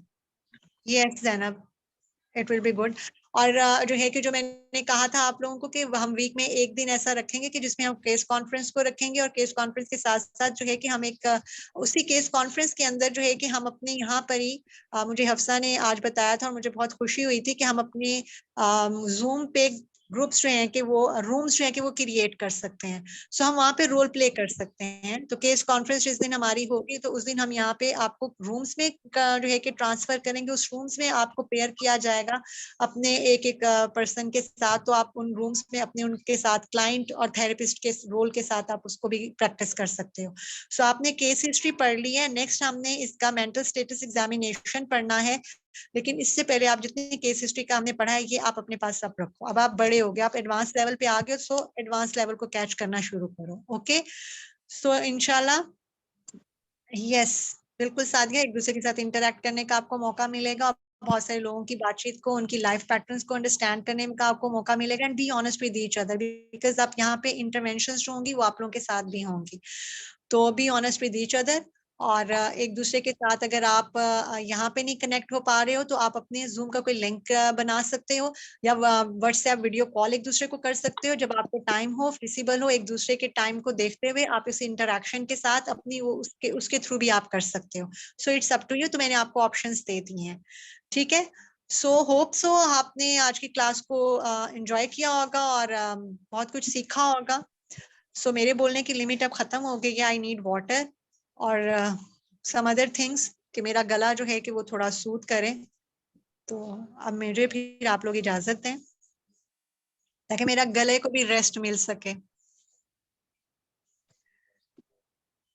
Thank you Iram, thank you, अल्लाह हाफिज। थैंक यू खौला, अल्लाह हाफिज, अल्लाह हाफिज। अब हम मंडे को मिलेंगे, नेक्स्ट वीक मंडे को। टिल देन अल्लाह हाफिज, अपना काम करके रखिएगा। ओके, अल्लाह हाफिज Afroz, good night Hazra.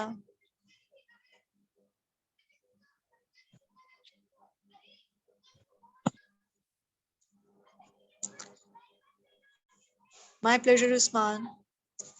Take care.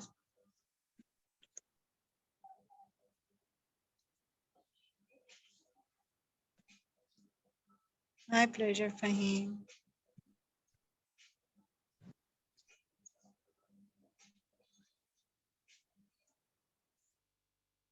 Allah Hafiz, Faizal.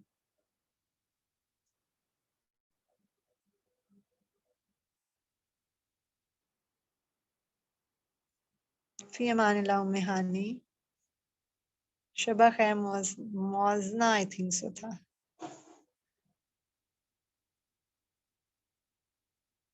मुआजना, ठीक है, थैंक यू। मैम मुजना। मुजना, जी ओ, ठीक मैम, है। हम फ्यूचर में टीएटी और रोशाक भी पढ़ेंगे। मैं कोशिश करूंगी, टीएटी तो हम करेंगे और रोशाक का मैं प्रॉमिस नहीं करती बिकॉज उसकी बहुत एक्सटेंसिव स्कोरिंग और वो वे बहुत लंबा चौड़ा सा है, तो उसके लिए तो हमें तकरीबन कोई 15 डेज चाहिए होंगे, या मतलब कह लें 1 वीक चाहिए होगा। तो टीएटी तो मैं कराऊंगी, बट इंशाल्लाह कोशिश करूंगी रोशाक भी कराऊंगी। अगर इसमें ना करा सकी तो अलग से किसी टेस्टिंग के कोर्स में करा देंगे। यस मैम, वो करना है हमें जब भी मौका मिले। ठीक है, इंशाल्लाह इंशाल्लाह। ओके, अल्लाह हाफिज।